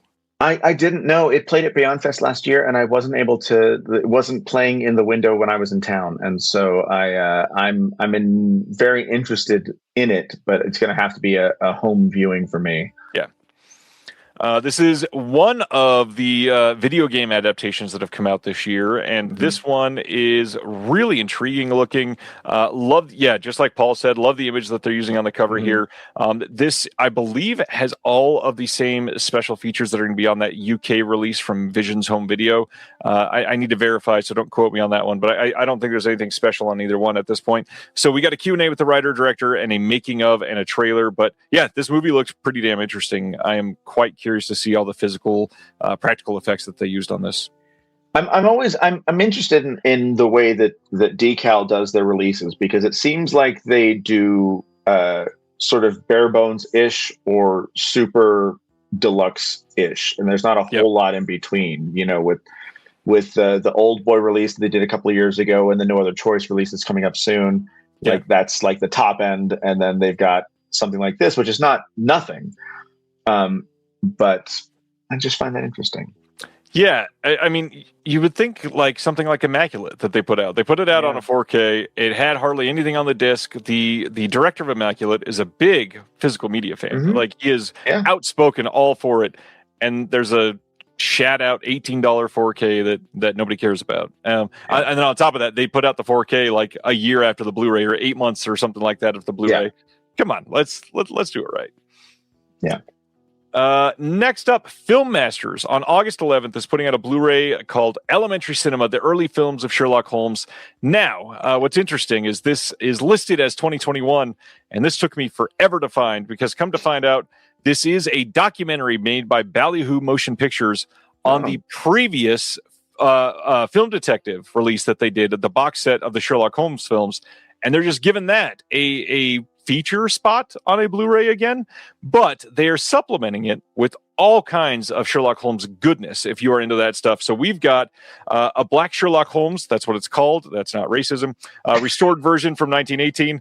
We have another Black Sherlock Holmes. This is an uncut 2K scan from 1918. We've got Copper Beaches from 1912, which is a short film, 1913's Cousins of Sherlocko, Slick Slews from 1926, a Mutt and Jeff cartoon, Sherlock Holmes from 1928, a Felix the Cat cartoon. We've got a short from 1900 called Sherlock Holmes Baffled. Sherlock Holmes television episode called The Case of the Blind Man's Bluff from 1954. Sherlock Holmes and the Blue Carbuncle audio recreation by Redfield Art Studio. What are we doing? There's so much on here. I had not even heard of most of this. Plus, a booklet with the new essay, Holmes, BBR Before Basil Rathbone by Richard Heft. Sherlock Holmes, is that a minutia that you have found yourself buried in at any point in your life? Not particularly, but like, this all sounds very interesting. If it found its way to me, I would probably have a good time with it, but it's not something I'm going to seek out. I mean, I do enjoy, and I like the fact that Film Masters is doing the work for this kind of stuff. This is, again, one of those things that's definitely for someone. Someone's going to love this. Oh, yeah. I would absolutely say this is someone's favorite. Next up, Mars Attacks. Now, this has been revealed for quite some time, but we finally got some pre-orders and not some necessary details, but we know that it's coming soon in a 4K steelbook in the US and the UK from Warner Brothers. Mr. Tim Burton, are you into his films? Is this one that you remember loving? I do, actually. You've got interior art, theoretically, for this case. I saw every maybe? Tim Burton. Yeah, maybe. I saw every Tim Burton film theatrically up until Planet of the Apes, which I did not see. And then I think after that, I saw a few also. I love Mars Attacks. It is ridiculous and dumb in the best possible way. I think it would really benefit from a 4K release. It's colorful and exaggerated, and I think this has the potential to be great. So I'm into it. I agree. Fully into this myself. Pre-orders up on Amazon, Groove in the UK. They're up everywhere. HMV, all those same things. But I cannot let this go by without just kind of being pissed off at Warner Brothers, even though we just heaped a bunch of praise on them for Warner Archive. This process sucks ass. The fact that you want people to come out and spend $35 on a steelbook only without the option of a standard, and you're not even revealing the art for the steelbook, nor are you even revealing the disc details that we're putting up for pre-order. We don't know if there's Dolby Vision. We don't know if there's Dolby Atmos. We don't know if there's new special features. We don't know any of that. And that is not cool for consumers. And I mean, frankly, it should not be allowed. Like, you don't even know what product you're buying, literally. Yeah, for sure. I 100% agree with all of that. It is a really weird choice. And then to throw it out there, if you want to spend, I don't know, twice the money, there is a special edition coming out of the UK that also has a rigid slipcase around the steelbook, 2 double-sided theatrical posters, 2 alternate art cards, 5 iconic scene art cards, 3 behind-the-scenes art cards, and on-disc special features is listed as part of this special edition. So does that mean nobody else is? I don't know. This sucks. I mean, it's a pattern that seems to happen quite a bit. You know, with films like Nightmare on Elm Street did something similar. What's the other one that's coming up pretty soon? Speed Racer also has the steelbook only, and then like the fancy edition in the UK, which I find interesting because the UK is a significantly smaller market, but maybe they're just more into the fancy stuff. Who knows? That I honestly think it's because somebody that works at Warner Brothers in the UK just still loves home video and cares a lot more than the US. That's great if that's the case. Yeah, for sure. All right. Visual Vengeance is a company that we had taken some time away from, but now they seem to be back with, pardon the pun, vengeance. They have been announcing stuff like crazy. So we got a few here to talk about tonight. August 25th, there's a Blu-ray coming of Reanimator Academy from 1992. This is produced by the early 90s video store rental market by, and I'm saying this wrong on purpose because this is a running joke on the show, David Dakota. Obviously, that's not his name. It's just hilarious to say it like that. And directed by the equally renowned Brett McCormick, who did The Abomination, which they had previously released under Visual Vengeance. This is a very interesting looking release. The film itself does not look great. It's a SOV to the max, but the art on this looks kind of wild, and all of the story behind this sounds kind of incredible. This is the first time ever on disc following its initial VHS release. That is already being argued as not true by somebody, by the way. So Visual Vengeance is saying this. Maybe do some research if that is a compelling reason for you to buy this.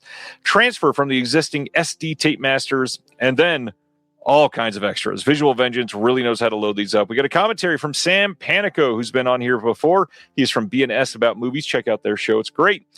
Bill Van Ryn is also in there. They're both from the Drive-In Asylum.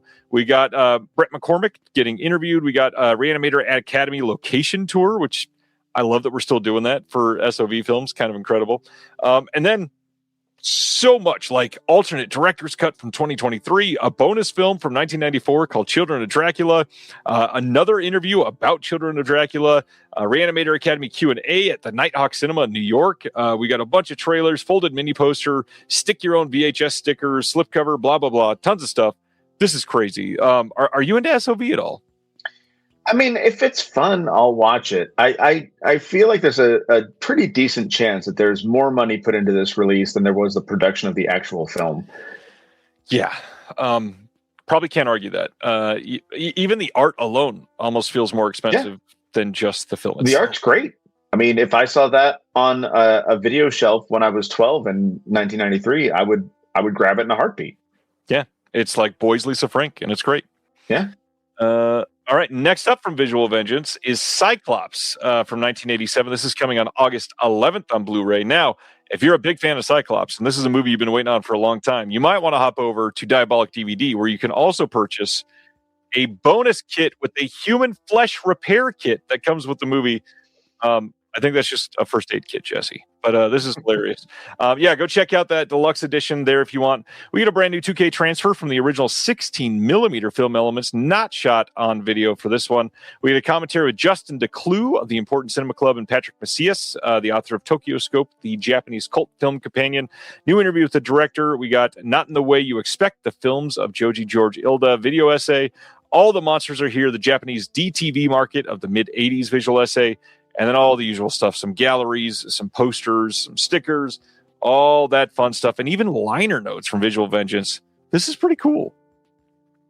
I know nothing about this film, but again, the art is selling it, so good for everyone. Visual Vengeance is great at marketing. For sure. Yeah, absolutely. We'll say that. But the one that I'm most excited for out of this new edition from them is August 11th, a Blu-ray of Fatal Flying Guillotine from 1977.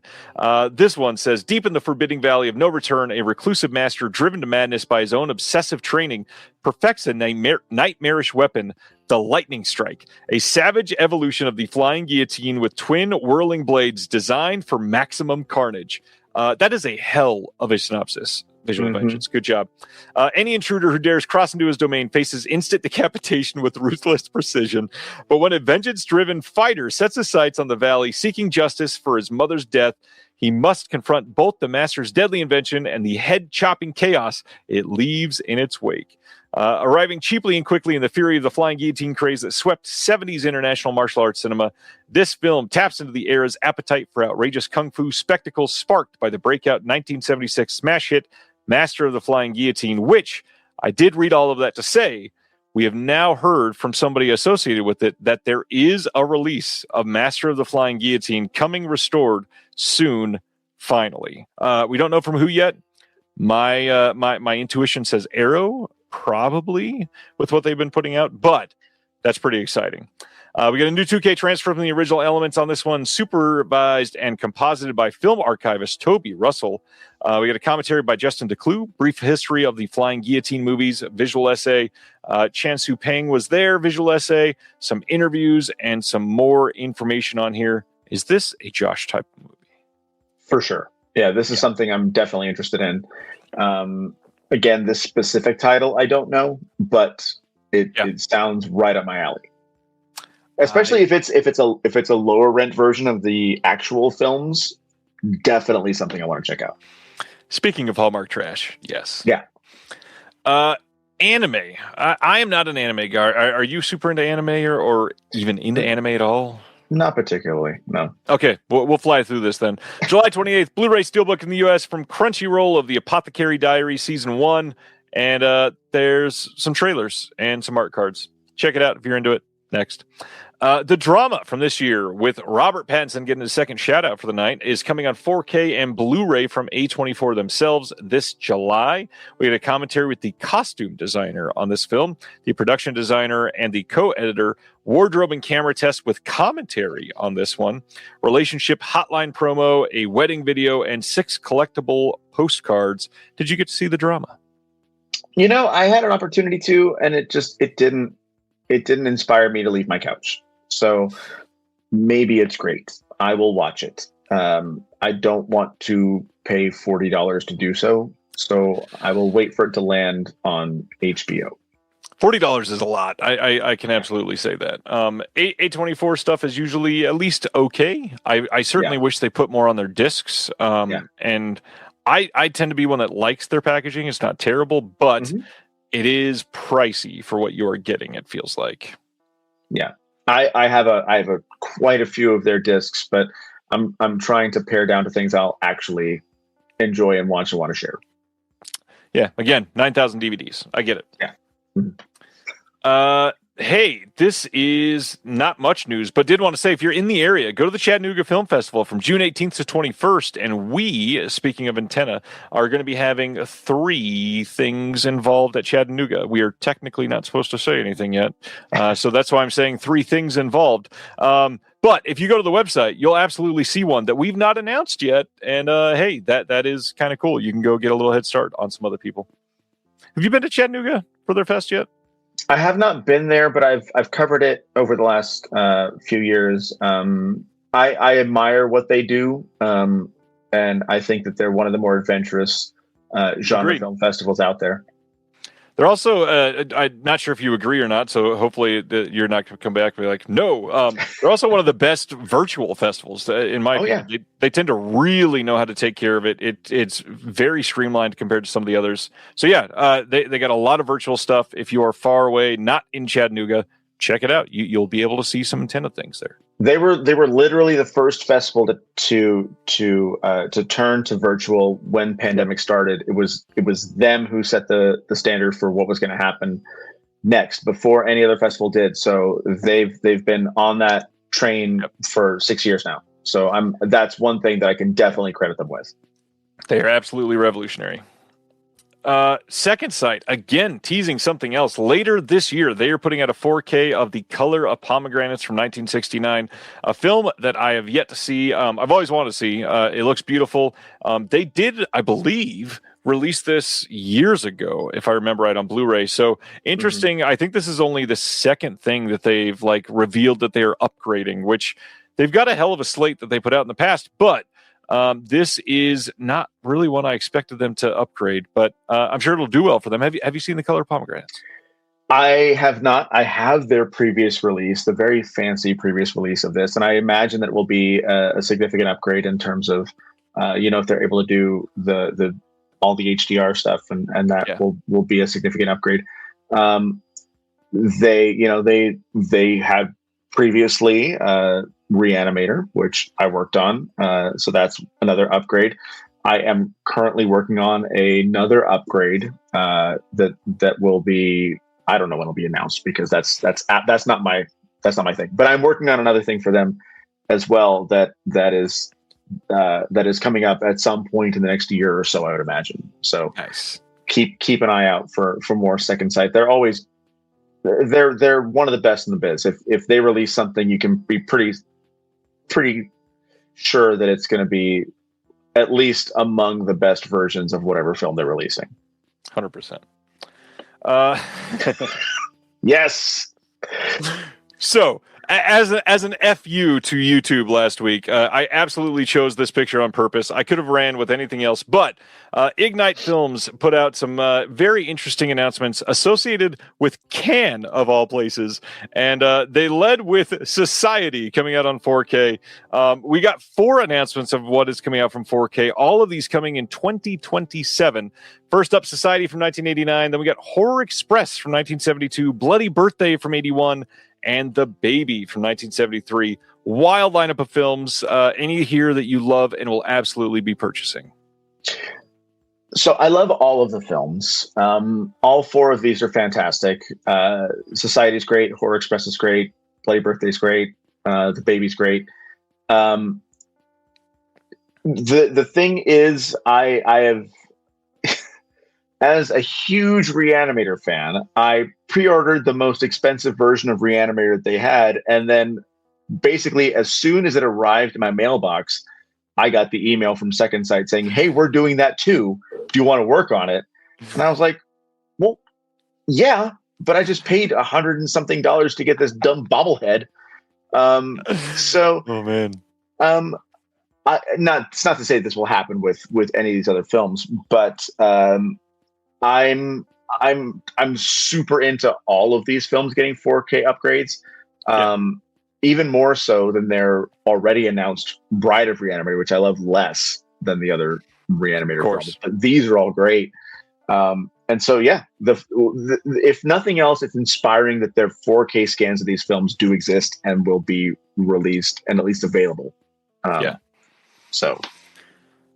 Society is wild. I love that I could use a butthole picture for this and show it on YouTube, and that would be okay because this corporation is fucking weird.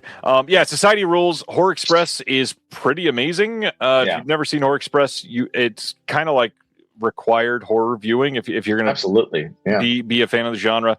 Bloody Birthday is a classic. Not my favorite, but still fun. and The Baby. The Baby is wild. If you've never seen The Baby, it's not like End of Society wild, but it is something that you kind of got to see it. It is pretty incredible. Ignite, though, going from something like noir on a 4K steelbook that they just put out in the last couple of weeks, and then the next week at Cannes to announce Society on 4K. I am all here for that sort of like renegade, fuck the industry, we're announcing Society on 4K at Cannes spirit. I love that. Yeah. Okay, we talked about this earlier. Studio Canal is putting out The Counselor on 4K from their Cult Classics line over in the UK. This is the same as what we were getting from Kino Lorber in that box set, but this does have some things that will likely not be on the Kino discs. We've got a new visual essay on here. We get a new audio commentary by Steve Mitchell and Troy Howarth. That one will most likely be on the Kino one because those are Kino guys. And then on that same day, they are putting out Weapons of Death. This is coming on a 4K and Blu-ray release. This will have a 12-page booklet and then a new visual essay by Will Webb, new audio commentary by Steve Mitchell, Troy Howarth, and Nathaniel Thompson. And then I love that they wrote this new archival interviews with the actor and the director, which means they've probably just never been seen and they unearthed them. And so they're brand new for anybody. But yeah, they threw a bunch of stuff on here. Kino will likely not have all of that. Kino's just sort of, let's throw one thing under the hood and hope that they're happy. But yeah, I certainly want the films. So yeah. I mean, that's definitely Henry Silva on that cover. So I'm into it. Absolutely. The cheeks give it away. Yeah. Speaking of cheeks, that was awful. Come on, man. June 23rd, we get a Blu-ray coming from Lionsgate finally in the U.S. of last year's The Last Showgirl.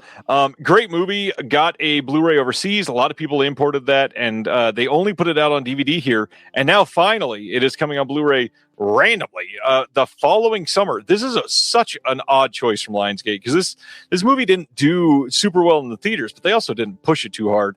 But for most people, this was a beloved film. Like a lot of people really loved this. Yeah, I when this showed up on the feed, I was like, surely this got a release a year ago. And again, I think it's been on Hulu forever. And so it's a bizarre choice to release it to Blu-ray now, unless they plan on pushing it. I mean, right. But great, good, happy. I feel like at this point, I would not be surprised if in 3 months they announced a Lionsgate Limited 4K steelbook of The Last Showgirl. Yeah. That'd be weird. Sibner, good question. Do I have to have seen Showgirls before I see this? Yes, but only in person. Right. All right. Next up, we are nowhere near done, funny enough. July 14th, 4K steelbook and standard versions, plus a Blu-ray, plus a DVD coming of Lee Cronin, name above the titles The Mummy from this year. I have still not been able to see this one. I really want to. I was a big fan of Evil Dead Rise, and this has Dolby Vision HDR. We got a Dolby Atmos track, audio commentary by Lee Cronin, a making of on the film, bloody and grotesque spectacle, blood, guts, and toenails fuel this inside look at the film. We've got a possession and ancient demons exploration of the story. Did you get to see The Mummy? I did, yeah. I saw this at an advanced screening, and then I complained to my wife about it all the way home. Nice. It's if you like Evil Dead Rise, it is an Evil Dead movie with a mummy title, basically, is what it is. Which would be fine. It would be fine if this was a Evil Dead movie. Right. But it's not an Evil Dead movie, really. So I found the whole film confused. Like, it didn't know what it wanted to be. It didn't know how to be what it wanted to be. And it's also just really long. It's like 2 hours and 15 minutes or something crazy like that. Jesus. Which makes it complicated to like enjoy it as just pulpy entertainment if they keep trying to shove more story in. Yeah. So yeah, and someone just mentioned, like, am I supposed to know Lee Cronin? If you're putting your name on the title, that you should probably have more than 2 films under your belt, and more than one that anyone actually saw. I enjoyed Lee Cronin's work, but I don't think this is going to be remembered in the way that Evil Dead Rise hopefully will. There's been certain speculation that it was literally because it was titled The Mummy, and so they wanted it to come across as a different film than the other 114 movies called The Mummy. But if that's the case, name it something else. It's not that hard. It's such an odd choice to put a director's name in the marketing when it's not a named director. Well, it's also a Blumhouse thing. Like that's a Blumhouse thing. Like there's all these Blumhouses, Fantasy Island, and Blumhouse is this and Blumhouse that, and it's just like it. Nobody gives a shit about the director if the movie's not good. Nobody gives a shit about the production house if the movie's not good. So, people enjoy this film, and I get that, and I understand it. It is gory and it is gross, and that's something that many people, myself included, really enjoy. But it does not sustain the runtime that it's putting people through. 135 minutes is a long time. Yeah. That is a weird cover to see after what we were just talking about. July 14th, we get a 4K Blu-ray and DVD coming from Magnolia of Normal from this year, starring Bob Odenkirk in the latest of his new action craze that he is leading at this point. This one is going to be a 2-disc 4K and Blu-ray combo pack if you get the 4K. We got HDR on the disc, Dolby Atmos, a making of, Ben Wheatley storytelling featurette, Bob Odenkirk Normal and Ulysses, Derek Kolstad the characters featurette, Henry Winkler, Mayor Kinber featurette, Mark Provocero the team featurette, some trailers. I didn't get to see this. Any thoughts on the old man action craze that we find ourselves in? I mean, it's Liam Neeson 2.0, right? So, like, I get that, and I like Bob Odenkirk. I'm interested in seeing this. I missed it at a couple of festivals. It played at South by Southwest when I was there, but it conflicted with other stuff. I'm interested in the more than Bob Odenkirk because he has set his career trajectory at this point after Nobody and Nobody 2, and now this. He is like the next Liam Neeson at this point. I'm more interested in the Ben Wheatley of it all. Yes. And the fact that Ben Wheatley is now doing things like this and the Meg 2 and and from where he came, it's a much steeper trajectory. And so, I mean, I'm definitely going to check it out for sure going to check it out. And listening to all the features that you ran off as we were talking about this a moment ago, I would wager that if you total those all up, it's 15 minutes, because that seems to be about the level at which releases like this appear from these companies. Is they'll list a bunch of things, but it's all 3-minute EPK pieces, tiny bits. So, I mean, great. At least it's more than a trailer, but it makes it sound like a lot more in depth than it actually is in most cases. And generally, what's really sad about those EPK pieces is if you watch all of them, a lot of the footage is copied between. Oh, absolutely, yeah, for sure. Not great. Again, we mentioned Magnolia not doing great on discs. That's just another one of those examples. Sony is another one that does pretty great with picture quality usually. July 9th, we are getting a Blu-ray from their Sony Pictures Classics line of A Magnificent Life. This is from last year, and somehow one I had never heard of before this announcement. This looks really good, though. The trailer for this looks pretty enchanting. It says, at the height of his fame, Marcel Pagnol receives a commission from a major magazine to write a literary serial in which he can recount his childhood and life.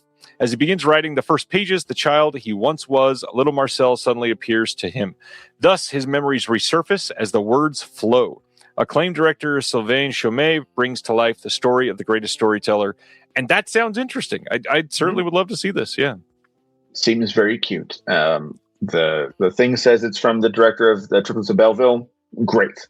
Like, I would love to see that. Seems like a lovely Sunday afternoon viewing. Yeah, I would agree. Next up, A lovely Sunday afternoon viewing, huh? June 16th, 4K Steelbook, standard 4K Blu-ray and DVD of the Super Mario Galaxy will be in your hands if you are after it. There are, same thing, a handful of featurettes on here from Universal to make it look like there's a lot. They even write a paragraph for everyone. It's things like a making of, a look at the cast as they're recording a couple of lines, and that's pretty much it. They're not going to give you a whole bunch on this one, sadly. But if you're super into this movie, you might want this. Are you dying to see the Super Mario Galaxy movie? No, I saw the last one, and I just couldn't really get into it. I don't know if it's me or the movies. I can't tell at this point. But they feel it feels like they're written by committee at best, and written by artificial intelligence at worst. And so it's tough to get enthusiastic about stuff like this these days. It doesn't help when the animation style, the cuts that they do, all feel like they're emulating these shitty YouTube Kids videos, essentially. Yeah. Odd, random, very specific question. Did you get to see the Dogman movie last year? No, I didn't. Good. It was one of the only movies in a long time that I've ever truly gotten a headache from watching. And it was because I don't know in that movie, I don't know that they go longer than 3 seconds before cutting at any point in the movie. It is such a weird, wild way to just feel like they're propelling the story forward, only to keep these shiny keys dangling in front of your child's eyes. And God, does it suck to watch. Yeah. I mean, it's I'm sure they're marketing to their crowd, and the movie made $1 bajillion, so good for them. But it's contributing to the dumbing down of all of us. It's true. Absolutely true. That's a good point, Mozart. Like the Apple TV trailers, cut every 2 seconds.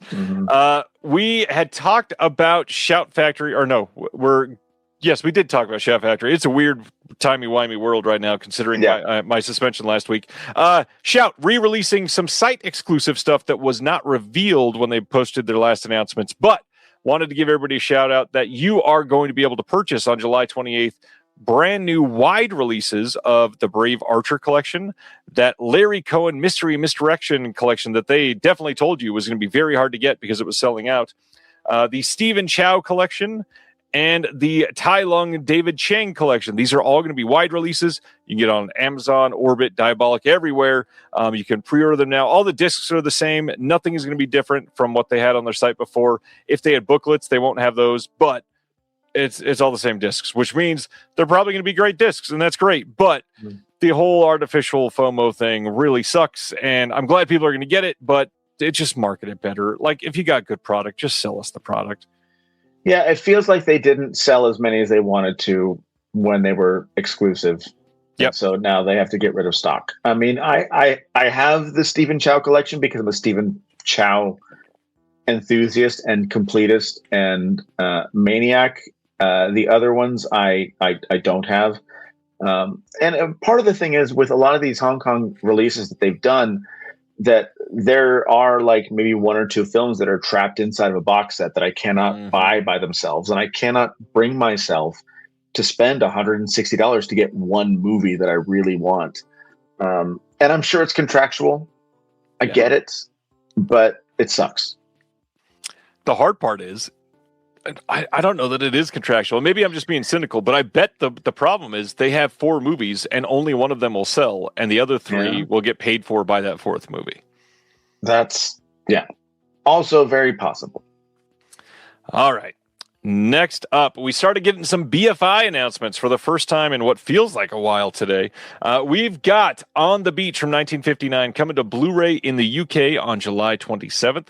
This had previously gotten a quite robust release from Imprint in Australia. That one, of course, another one of those big boxes that is pretty expensive. So if you did get that, you probably don't need to change to this release. But if you didn't, this is a more inexpensive version of this. We do have some extras on this one. Audio commentary written by Dr. Philip Davey, author of When Hollywood Came to Melbourne, read by the actor Douglas Hansel. Making on the Beach, that's 9 minutes long. Rare 8mm footage shot by the amateur filmmaker Douglas Brockfield. Interview with Donna Anderson from 2015, that's 20 minutes. trailer, stills gallery, and then all extras could change at some point. BFI always has that in there. They got a booklet with new essays by Christina Brennan and Barry Forshaw, and a biography of Stanley Kramer by Jennifer Frost. Good looking release. I need to see this. Hell of a cast. Still have yet to see this one, though. Everything you said, I would say also. Nice. I like saying ditto. Next up, one that I was very curious and glad that you were here. I don't know if you've seen this one. Have you seen this? I have not. I did look it up earlier because I wanted to be, not even because of this, just because I saw it on BFI's announcement, and I wanted to be like, I'd heard of it, but I hadn't investigated at all. That makes sense. So August 18th, we are getting a Blu-ray over there in the UK of the Mahabharata. I hope that's pronounced somewhat correctly. This is from 1989 by Peter Brook. This monumental work explores the entanglements between war, ethics, and power. It is an epic that transcends time and space, exposing the dilemmas and devastating consequences resulting from man's choices. In other words, not relevant at all today. Episodes. We got 3 episodes in this, and then extras. Newly restored in 4K, presented in HD. We got an interview with Simon Brooke from 26. He is the son of the director. We've got, another 75-minute piece on an intimate portrait of the director, Peter Brook, by his son. That one is from 2002. From 1934, we get a gem from the BFI National Archive, a travelogue of the extravagant celebration of the Maharaj of Udaipur. We got some trailers and then an illustrated booklet with new essay by Miriam Fernandez of the Why Not Theater. I certainly would like to see this one. Yeah, I'm interested. You know, it's in doing what little research I was able to do. It's interesting in that it's a British director and the cast is sort of all over the place culturally, although interesting, none of them Indian. But that doesn't seem to bother anyone.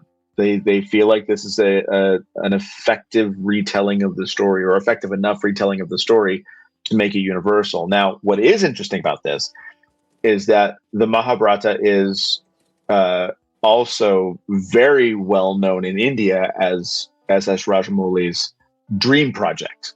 That he has been wanting to make a film about the Mahabharata, which is one of the biggest religious texts in India for decades. And so he talks fairly frequently about the fact that he is still sort of honing his craft in order to feel that he is able to do it justice. And so all the stuff that he's doing now is sort of a run up to a Mahabharata adaptation at some point in the hopefully not too distant future. So that kind of connects back to the stuff that I've talked to him about. Sure does. Yeah, curious to see that. And I again really need to catch up on everything else Rajamouli's done. I've only seen, I think, two or three. Anyways. Man, I really want to see this. I just heard of this like a week and a half ago. Didn't realize this existed. And then a Blu-ray release got announced today. Kind of wild. August 24th, we are getting a Blu-ray and DVD dual format release from BFI of Rose of Nevada from this year with George McKay and Callum Turner. Just those two together, that cast is pretty great. Love me some George McKay.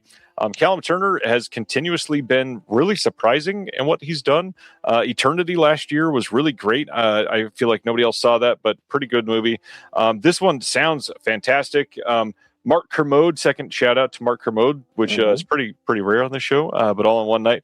No extras on this release, though, which is interesting. I need to see this. Yeah, I know nothing about it, but I'm into it. I agree. But if you're super into Mark Jenkins, you should check out Mark Jenkins' The Cornish Trilogy. This is coming on Blu-ray on August 24th from BFI, and it's got Bate, Ennisman, and Rose of Nevada all together in a little box set, and lots of extras because they've got all of the extras from all of the films that they put out previously all compiled together. This looks like a really fun set. Yeah. I do have Ennisman, but now I feel compelled to buy the rest because I really need to see Bate. And Rose of Nevada sounds great. This is our curse. It is. Anybody want to buy Ennisman, by the way? Right. All right. Next is Pressure from the BFI. This is from 1975, coming on September 7th on Blu-ray. This says, with the screenplay written by Horace Ove and fellow Trinidadian author Sam Selvin, Pressure tells the story of Tony, a bright school leaver and son of West Indian immigrants who finds himself torn between his parents' church-going conformity and his brother's black power militancy. This is restored in 4K by the BFI Film Foundation and presented in HD. It's got a 46-minute featurette, which is a striking portrait of the writer James Baldwin, that I will not be saying the name of out loud. Archival interviews with Horace Ove, stills gallery of Horace Ove's photographic work. And then in the first pressing, we get a booklet with new writing on the film. Other extras to be confirmed later, which I love when they do stuff like this that gets a lot of stuff thrown at it, because a lot of the BFI stuff doesn't get a ton of extras, but this deserves it. This sounds pretty great. Yeah. I again have never heard of this, but I'm all about this kind of subculture, this filmmaking. So I'm into it. Perfect. And then one that oddly I am really excited by. I love these silly things. August 24th, the BFI is putting out a Blu-ray DVD of Daniel Farson's Guide to Britain Volume 2, covering 1956 to 1960. They had just done the first one, November, I think, or October, something like that. And Daniel Farson became a larger-than-life fixture of Soho in the 50s, socializing with the likes of artist Francis Bacon and the photographer John Deacon.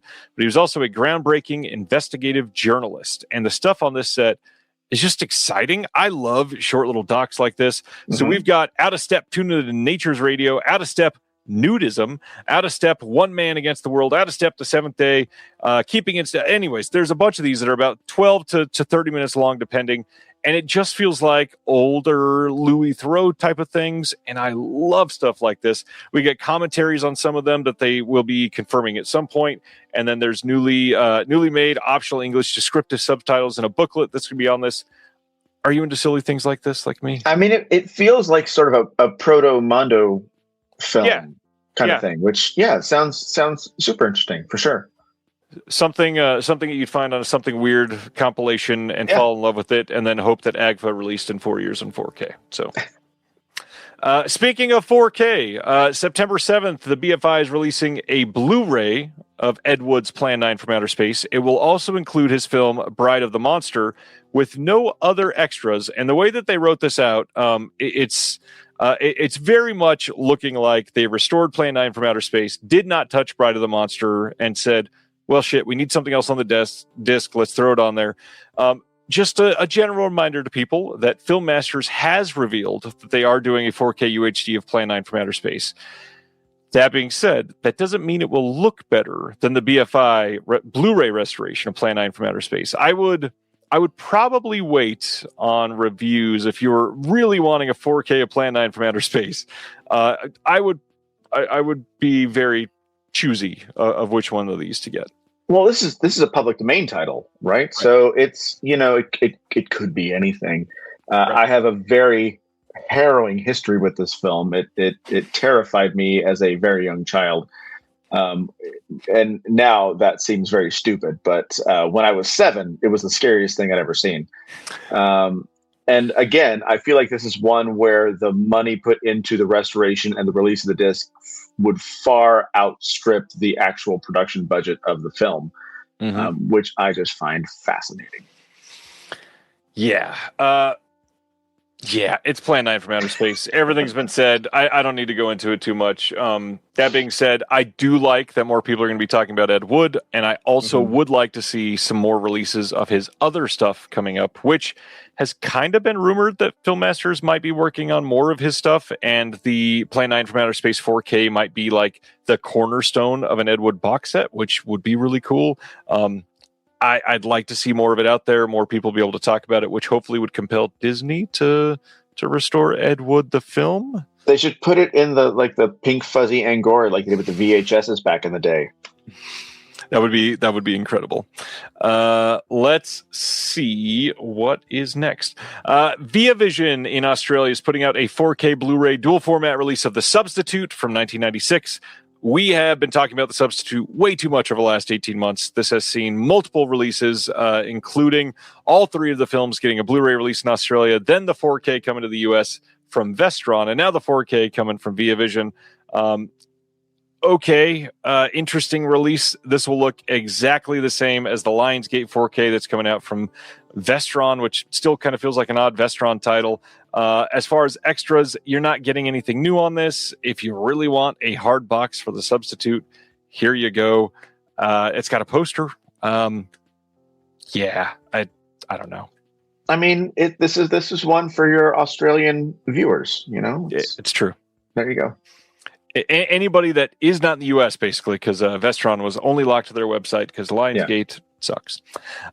Kino Lorber on July 14th is putting out Hitman from 1972, the Jean-Paul Belmondo and Claudia Cardinale film. We had talked about this last year when Kino announced it, but now we know it's getting a commentary by Simon Abrams. We already spent a lot of time on French New Wave stuff, so we don't need to ruin Jean-Paul Belmondo anymore. But any thoughts on Hitman? Nope, haven't seen it. Good choice. I like Belmondo. I'll put that out there. Good to know. Gregory Peck in MacArthur, even though you can't see the title because Instagram sucks. This is getting a 4K and Blu-ray release on June 30th. This is from 1977. Again, fairly decent looking cast. Gregory Peck, pretty okay actor from what I hear. Yeah. Brand new HDR Dolby Vision Master audio commentary by Steve Mitchell and Stephen J. Rubin. Nothing else brand new coming on this, but it's a Joseph Sargent film. I'm sure this is great. Not really my type of movie, but I have a feeling I'd still like to see it at least once. Yeah. I don't know that I want to buy it, but I would like to see it. Same. Then they are putting out a film that I probably would like to buy. Michael Ritchie's The Island is coming to 4K from Kino. It's also going to get a standalone Blu-ray. This is coming on July 14th. And if you recognize this title, Scream Factory did put it out years ago, and it is the Michael Caine. I don't want to say starring. He is known for being in The Island to certain people that love this film. But really, this is a David Warner film, and David Warner is great. On this, we got a new audio commentary by Mike Leader. We've got a new audio commentary by Howard S. Berger. This is going to get Dolby Vision, which I'm kind of surprised they actually put Dolby Vision on this film. It's pretty cool. This is not a great movie, but it is a fun movie. And if you're into this era, if you're into Michael Ritchie, if you are into certain tropical vibes, you'll probably like this movie. It's a fun one. Yeah, I agree with everything you said. The art on these is great. I mean, it's the original poster art, but the art is fantastic.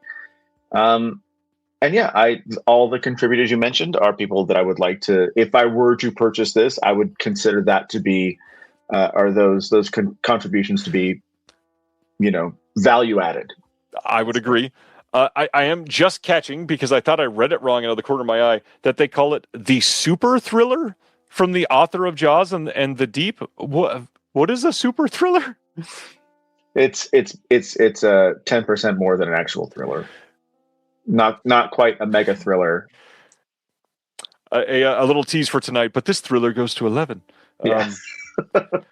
Next up, Cineverse is putting out a Blu-ray of the movie Blood Barn from 2025. Cool. There's a making of on here, a trailer, a Grindhouse trailer, and a TV spot, plus a director's commentary. Indie horror. Go Cineverse. I mean, good for them. I can't imagine the TV spot actually played anywhere on TV. Nope. But yeah, fine. What's funny is the TV spot probably played on Screambox, because it's a Screambox title, and that's why they're calling it a TV spot. Yeah. All right. Could not show everything on this cover, of course. So June 29th, we are getting a Blu-ray in the UK from 88 Films of Sex and Zen 2. This goes very well with their release of Sex and Zen that they put out like a year and a half ago, 2 years ago. But delayed forever. That one was delayed forever. A very long time. And funny enough, even though that was delayed, I'm kind of surprised they didn't make this exactly kind of stylized to match that one. That one was a big deluxe box, and they said, you know what? This one sucks. Put in a slipcover. That'll be enough. Honestly, it is. I don't need a deluxe box for Sex and Zen 2. No big deal. We got a single-sided poster that's uncensored if you really want it.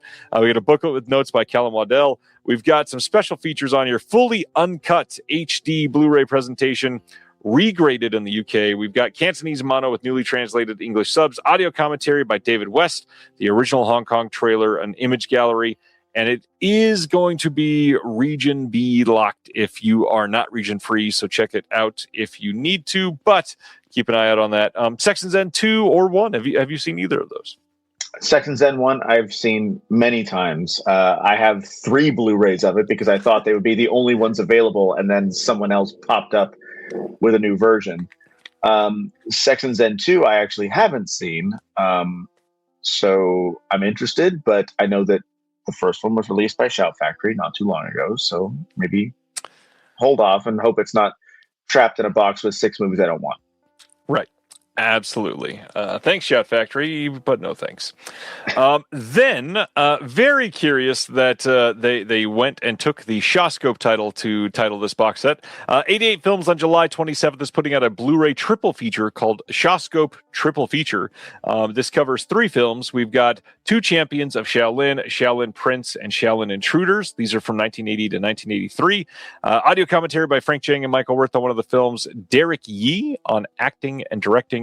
Ricky Baker on Shaolin Intruders, and then the original trailers.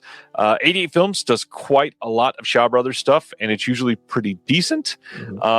That being said, would not be surprised if these were coming out from Arrow or Shout Factory in the US at some point. Yeah, I mean, I haven't seen these particular films. I'm sure they're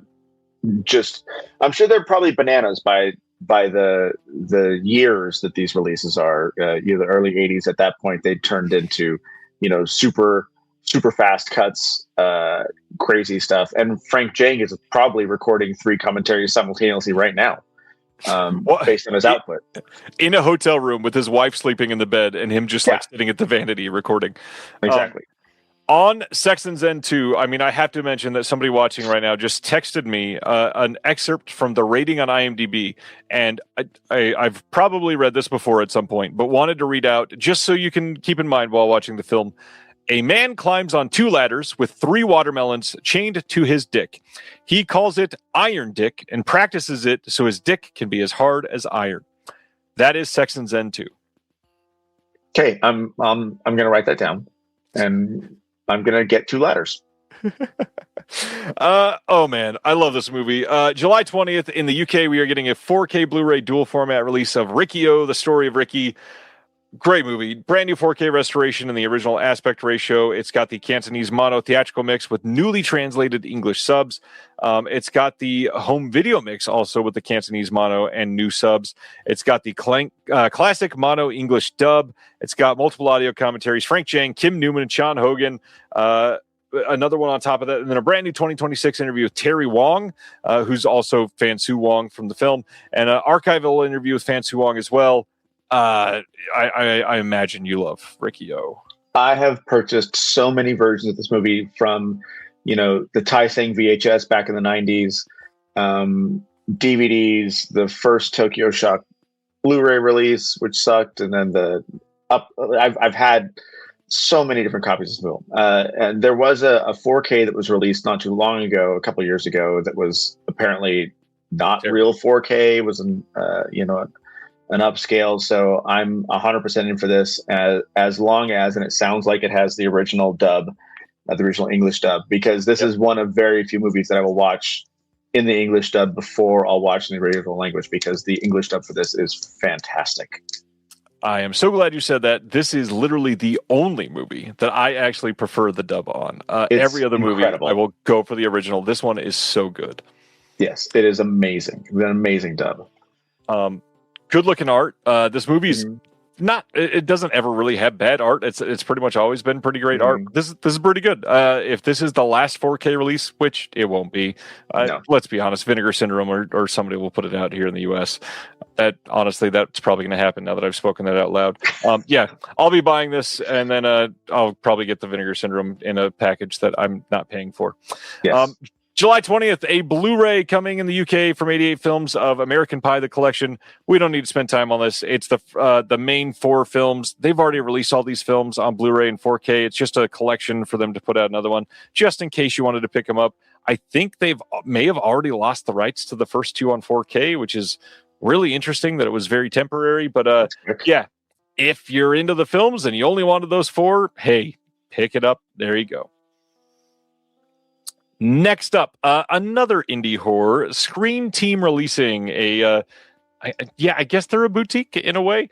June 1st, they are putting out a Blu-ray of Shadow Reaper from 2024.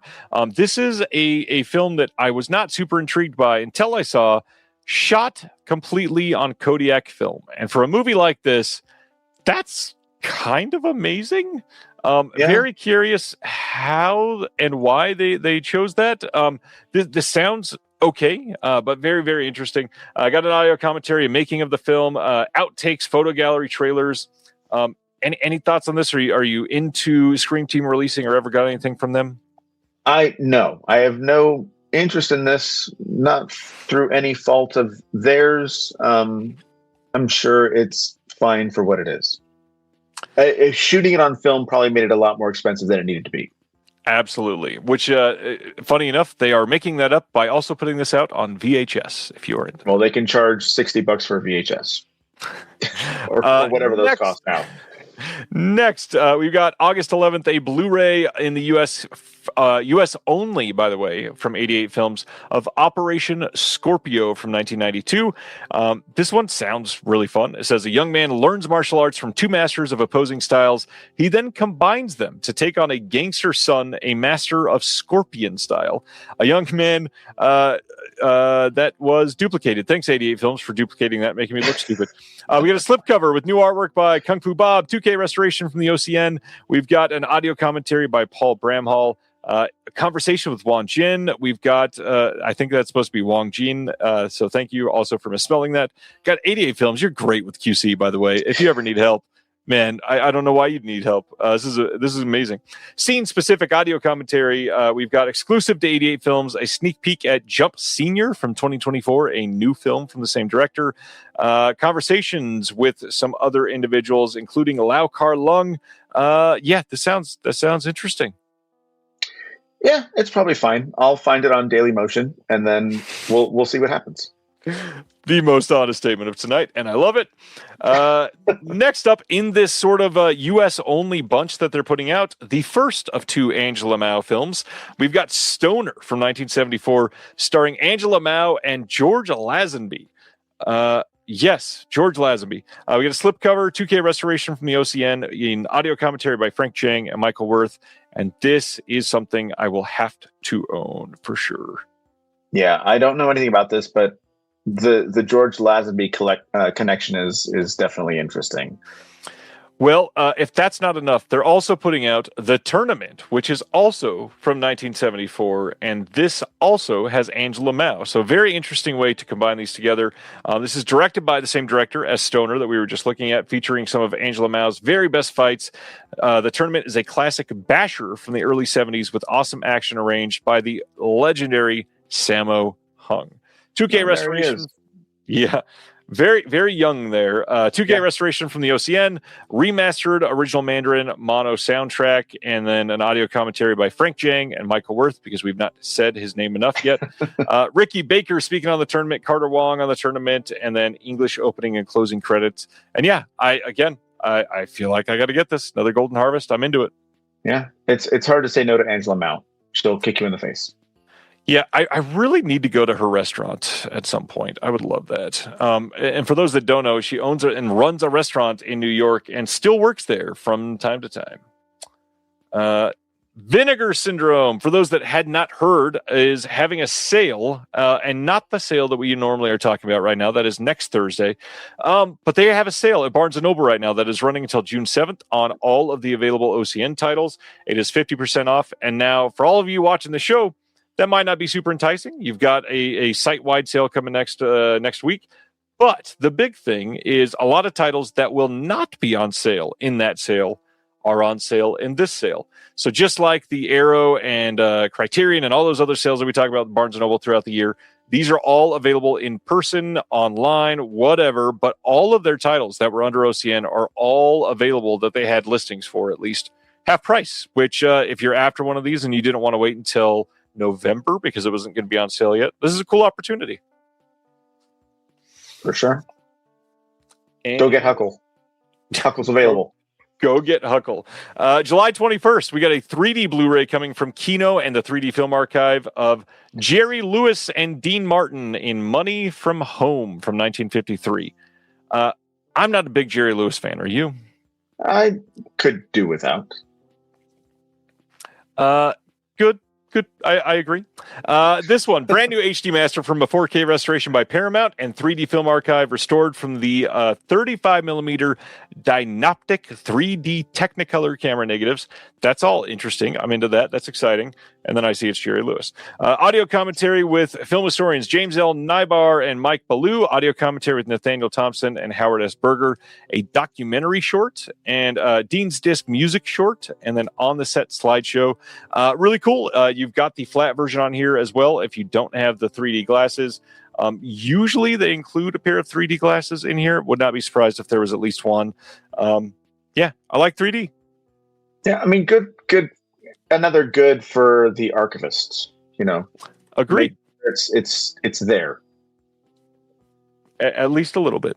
Yeah. Next up, we just talked about this, so we won't spend too much time, but Brit Noir Collection number 3 is coming this summer, July 28th from Kino Lorber. This is covering films from 1958 to 61, and the films in this are Nowhere to Go from 1958, The Man Upstairs from 1958 again, and then Payroll from 1961. We've got commentaries by David Del Valle, Howard S. Berger, Steve Mitchell, and Gary Garani. Are you into noir much? I haven't ventured much outside the original American stuff from the 40s and 50s, so I'm not opposed to it. I just haven't explored. I have not even done much of the 40s to 50s, so I get it. Speaking of a little bit of noir, Walk a Tightrope from 1963 is getting a Blu-ray release on July 28th. This one was announced last year, and now they're finally putting it out this year. Audio commentary on Gary Garani, or by Gary Garani as well. Dan Dreyer is in this one, Patricia Owens. I know nothing about this one. Great cast. That's all I know. Then Hammer, as part of their Hammer Presents line, is putting out a 4K and Blu-ray of Murders in the Rue Morgue, which I saw years ago, and for some reason, I barely remember anything about this one. This is by Gordon Hessler, who also did Cry the Banshee. This will have new artwork by Sam Hadley, limited O-card packaging. The English subtitles on each version of the film is there, and heads up that if you buy the Blu-ray one, it is region B locked. A lot of the Hammer stuff has been region free. This one is locked. This does also have 2 cuts of the film. It's got Hessler's original non-linear version, and it's got the director's cut, the AIP cut, new commentary with Chris Alexander, and then it's going to have stage tricks and screen fights, an archival interview with the director, and more supposedly coming. Yeah, you can pre-order this one now. Hammer, have you been checking out much of what they have been putting out? I haven't picked up any of these like more recent deluxe editions, just because I'm they're expensive and they're big, like they take up a lot of space. This would be one that would be tempting, just because I do enjoy a Poe adaptation. And the art, the art on the left hand side there is one that I recall seeing over and over again when I was younger, and so that's definitely intriguing. Yeah, fun looking release. I would like to see this at some point in 4K. But man, Hammer is starting to just really put out a lot of titles, and it's kind of hard to keep up when things are just so expensive. That's for sure. Yeah, for sure. All right, that is it for announcements this week, amazingly enough, but only because I ran out of time being able to post everything I had ready to go. So we'll cover more tomorrow night. Thanks, Craig, for filling in. And instead, let's talk about what is coming out next week real quick, in case you forgot. The major blockbuster hit, Avatar Fire and Ash 4K, coming to 4K next week. Speed Racer 4K. Oddly enough, the fact that they announced this as Steelbook only and then announced a standard, I have a little hope that they're willing to respond to people not wanting Steelbook soon. So I don't know, maybe we'll see. Body Heat 4K from Criterion, one I'm definitely after. You've got the fancy release of Avatar, of course. Then the Da Vinci Code 4K Steelbook. If you're very excited about that, good luck. Fallout Season 2 4K. You've got the Looney Tunes cartoons, the HBO Max show, which I definitely need to pick that up. Arco on 4K, which I need to see. I've been wanting to see that like the last 8 months. I need to see it. The Front 4K with Woody Allen. The Walk coming to 4K. Ginger Snaps 4K from Vestron is going to be shipping soon. Speaking of that, more Lionsgate Limited announcements next week. So if you've been waiting to pre-order Scream 4, you might have an opportunity then. Maggie Gyllenhaal's The Bride coming to 4K if you've missed that so far. Snowpiercer, the complete series, getting a Blu-ray here in the U.S. You got Talk Radio. Nickelodeon, one that I have been very eager to get. The Dark Backward, still one that I am shocked Sony is releasing themselves and that a boutique did not pick up. That is wild. Aesthetics of a Bullet from Radiance. Fresh Kill from Criterion. Night World from Kino. We've got the Alligator 4K Steelbook from Shout, digging more into that well of the same titles over and over. Swashbuckler from 1976. A Man Called Blade from Treasured Films. The Warriors 4K Steelbook, which was kind of quietly announced from Arrow at Walmart and kind of nowhere else. So not sure about that one. Conan the Barbarian 4K Steelbook as well. 90s Nightmares from TerraVision should finally be shipping over this next week. The Yeti from Wellgo USA. I didn't get to see that one, but I love me some Jim Cummings, so I'm interested in that one. It's pretty good. I did enjoy that one. Yeah. Nice. Surratt getting a BDR in the U.S. next week. Very depressing to give that type of movie a BDR. We've got Hearts of Darkness coming from Lionsgate Limited. Reminders of Him coming in Blu-ray. The Bring It On 7 movie collection, which oddly enough, that feels like a very Josh collection. I'm sure you got that on pre-order. Yeah. The next Something Weird in Kino compilation of the Forbidden Fruit series, The Wages of Sin, next week. The AI doc is coming out next week, which is supposed to be pretty great. The Napa Boys getting a Blu-ray release. Lots of stuff next week. Yellow Bellies from the new Anchor Bay. Think that's all of the big ones. Anything you're absolutely after in this next week's slate? I mean, I do need to pick up Body Heat. I pre-ordered the Speed Racer Steelbook, and it's telling me it's going to ship in September. So who fucking knows? Yeah. Apart from that, not a ton. That's terribly interesting. But those two, I think, are probably the tops for me. Yeah, Craig is back and asking about the Surratt BDR. Just keep in mind, it is being released in a better format overseas. It won't be a BDR. You can get a 4K. It's a good movie. Did you get to see Surratt? I didn't. No, I should have, but haven't had a chance to see it yet. Yeah, it kind of feels like a Josh movie. The music plays a big part in it. The sound is incredible, and it's just weird. It is not at all what you're expecting it to be. But yeah, music. We're about to talk about music. So how is music such a big part of you? Because, man, like you said earlier, about half of what you post online is music, half is movies, about 48% is complaining about neighbors. So the half that's about music, was that instilled super young up for you? Not intentionally, but I do remember when I was a kid, MTV appeared in the cable landscape when I was 3 or 4 years old, and we had our little TV, and I do remember watching MTV in whatever it was, 1983, 84, when I was very, very young, and seeing bands with music videos and the visuals and the music all just really imprinted on me in a very sort of fundamental way. And so it always has been a part of my life. And it's, when I was a teenager and I started to go out to live shows, because my friends who were into music realized that I could drive a car, like I had a license and they didn't. So I would be basically driving them to shows, and they would just get me in because I was chauffeuring them around. Mm-hmm. Like that's when everything just it became very clear this was something very important to me. Right. And so just getting involved with punk music and rockabilly music and psycho music and surf music and like all these sort of little shows where I could go and be one of 50 people or 100 people. And, we're all sort of feeling the same things. It's always been very, very important to me to be a part of that experience. And the shows have gotten bigger these days, but I still I have no interest in going to some big festival with 40,000 people or going to an arena or a stadium like that I could just watch that at home. Right. But you put me in a room with, 500 people or 100 people or less, and I'm right at home. Like I want to feel like I'm a part of everything. And that's something that's common between film and music to me, is it's a communal experience. I would agree. In the best circumstances. Yeah. I mean, there's countless shows that I've been to that I have felt probably no more at home anywhere else than in those moments.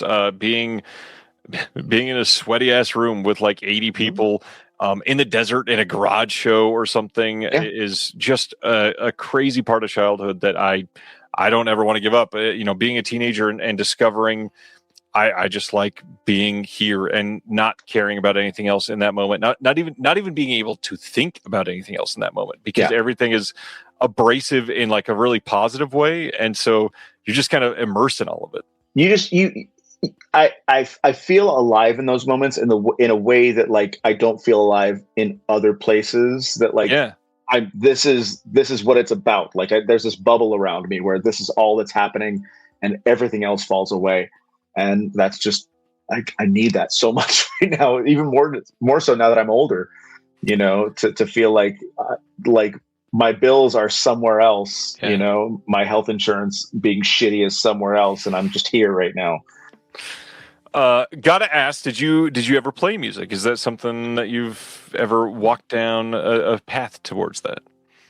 Not in front of anyone on purpose. You can see behind me, I've got guitars, my wife's banjo up there. I've got an upright bass in the other room that like has always been a part of, from that very early age when I was like 4 years old. One of the very first things I remember seeing when I was a kid on MTV was the Stray Cats, and that.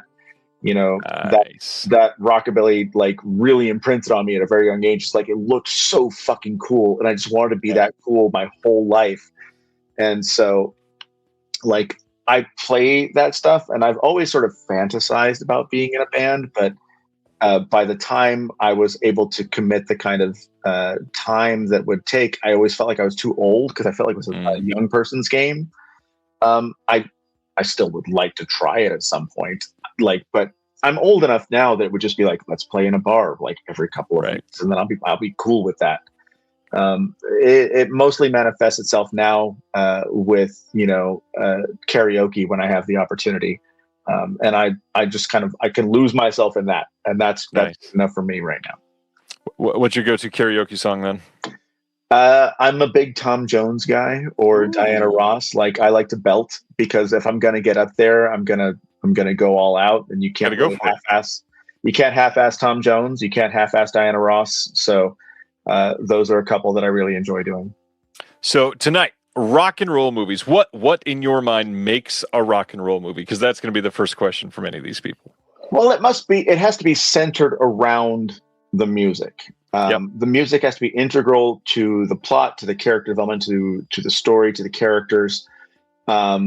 And for me specifically, and I think I might have mentioned this to you early, but like I have a very particular fondness for movies about people starting bands. Like Let's Start a Band is one of my favorite micro genres of film. And that could be kids, it could be older people, but there's just something, and I think part of it has to do with what you were asking earlier, is that like I've never quite made the jump myself. And so there is this wish fulfillment on film that is something that I've always admired, and I wish I could muster for myself. And so that's it. It's so satisfying for me when it's done well. I agree. A lot of these are going to be that for me. A lot of these are also very different, because I tried to guess a couple that you were going to be picking and stick kind of far away from that. So I've got a couple that are like very, very mainstream, and then a couple deeper cuts. I've got a list of like 18 here, but my list is similar. Yeah. Nice. I tried to whittle it down, and it didn't happen. It was so tough. We're going to talk about 5 of our favorites in depth. We're going to shout out a bunch of others. I'm sure there's going to be some crossover. I mean, a lot of these are iconic, but I'm going to do my best to, at least those 5, try to stick away from what you're going through. So what is the first one you want to talk about? So this one is more of a feeling that I had when I watched it the first time. I have not watched it since, and so it's been a while. But Ladies and Gentlemen, The Fabulous Stains, from Lou Adler, who is like one of those directors who made 2 incredible films and then never made another movie. Like he did Up in Smoke, which also is on my list, like as an honorable mention, because at the end of that is a battle of bands. Like, and so it is Cheech and Chong making a band. But Ladies and Gentlemen, the Fabulous Stains is just, it's so drenched with the spirit of punk music that I grew up with, even though like I was, it's way before my time. I'm not that old, but at the same time, like when I was discovering all these things, like that was one of the films that felt like a world that I wanted to be a part of, and it does feature like Steve Jones from the Sex Pistols and like the Professionals, and all those guys are actual rock and roll legends. And it's one of my favorite films that I bought the super expensive thing from Fun City like the second it went on pre-sale, and I even watched it immediately. Great movie. Also, one on my list. This is funny enough, one of the 2 that I just assumed that you were going to be picking. This movie is incredible. Got the imprint Blu-ray the moment that was announced, because I have that too. Waiting on this for so long. I was very happy that they put some actually decent extras on that imprint Blu-ray. Mm-hmm. And then Fun City came and blew them out of the water, and that release is amazing. This is just an incredible movie. Anybody that's not seen it, check it out. The cast, just stupendous performances for everybody. It's and Diane Lane in 2 of the greatest rock and roll movies of all time, just right out of the gate when she was just a fetus, basically. She was so young in Fabulous Stains. Yes, she was. So the next one, very obvious choice, but I really wanted to throw this one there as a very mainstream, very kind of safe pick, because last year I got to show my kids you probably already know what it is saying that, School of Rock, and Jack Black in a school with a bunch of kids. It's so perfect. The way that he has approached anything music related that's not Tenacious D in a very PG way that is still memorable and fun and exciting and genuinely like invigorating for people wanting to learn music. So much of it is accessible in a way that is really fun and energizing. I just love it. And obviously the cast is really fun here, even though we didn't know much of them before then. The music, genuinely great. All of it is brand new for the film, which I always love when movies like this get new stuff. They're not, making a biopic or something like that, which I tend to kind of hate a lot of those. School of Rock is a blast. Love this movie. Yeah, it's that's one that I saw like opening weekend when it came out in theaters. Jack Black was still not much of a name at the time, but it just, you feel good at the end of the movie, and that's what a lot of these do for me. Is like there aren't a lot of rock and roll movies that end poorly. It's not to say there aren't some, but like a lot of these end triumphantly, and sometimes I really, really need that. And that's like probably my number 1 or 2 on the list is going to be one that like I really needed at that time, and it really delivered. Ooh, interesting. Yeah, I have to highlight that when we get to it. All right, next up. Let's go. Next up, I'll do. I'm not going to do Green Room because we talked about that earlier, and that's not kind of the zone that I'm in. But I will say Heavy Trip. The Finnish, good choice, yeah. The Finnish heavy metal horror, not heavy metal comedy film. I saw that at its premiere at South by Southwest, whatever year that was, and I remember because it was a project that was at the short-lived Fantastic Fest film market, the Fantastic Market, titled Impaled Rectum at the time, because that's the name of the band. And I remember hearing about it and thinking that sounds exactly like something I would like.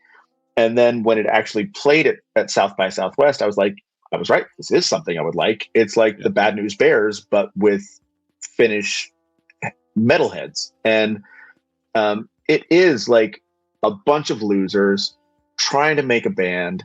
They run into all kinds of speed bumps, and they eventually get to where they want to go, and they win.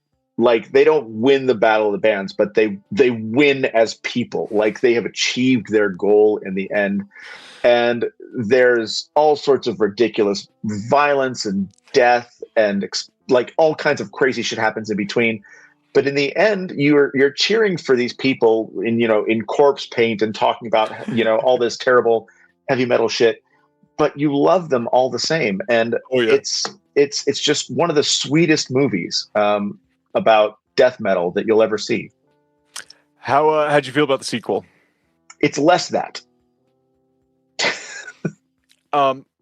Disappointment is kind of saying less than I felt after watching the sequel. I truly loved the first film and was so ready for the second one to just be something where these guys really owned what they made with that first one, and then it was just a try hard, it felt like. I mean, for me, it's a Wayne's World to Wayne's World 2 transition. Like Wayne's World itself is like an unabashed, like it's a classic, and then Wayne's World 2 is just another Wayne's World. It suffers from the sequelitis of, well, we'll just throw more money at everything and that'll make it better, right? And it doesn't, True. So true. Yeah. My second one that I'm going to talk about is one that is on the surface, it sounds like a very obvious rock and roll movie, but one of my big ones growing up was Pink Floyd's The Wall. Now, this is a weird movie to say that you love it growing up, because when I say I love it growing up, I love this at like 8 years old. An 8-year-old should not be watching Pink Floyd's The Wall.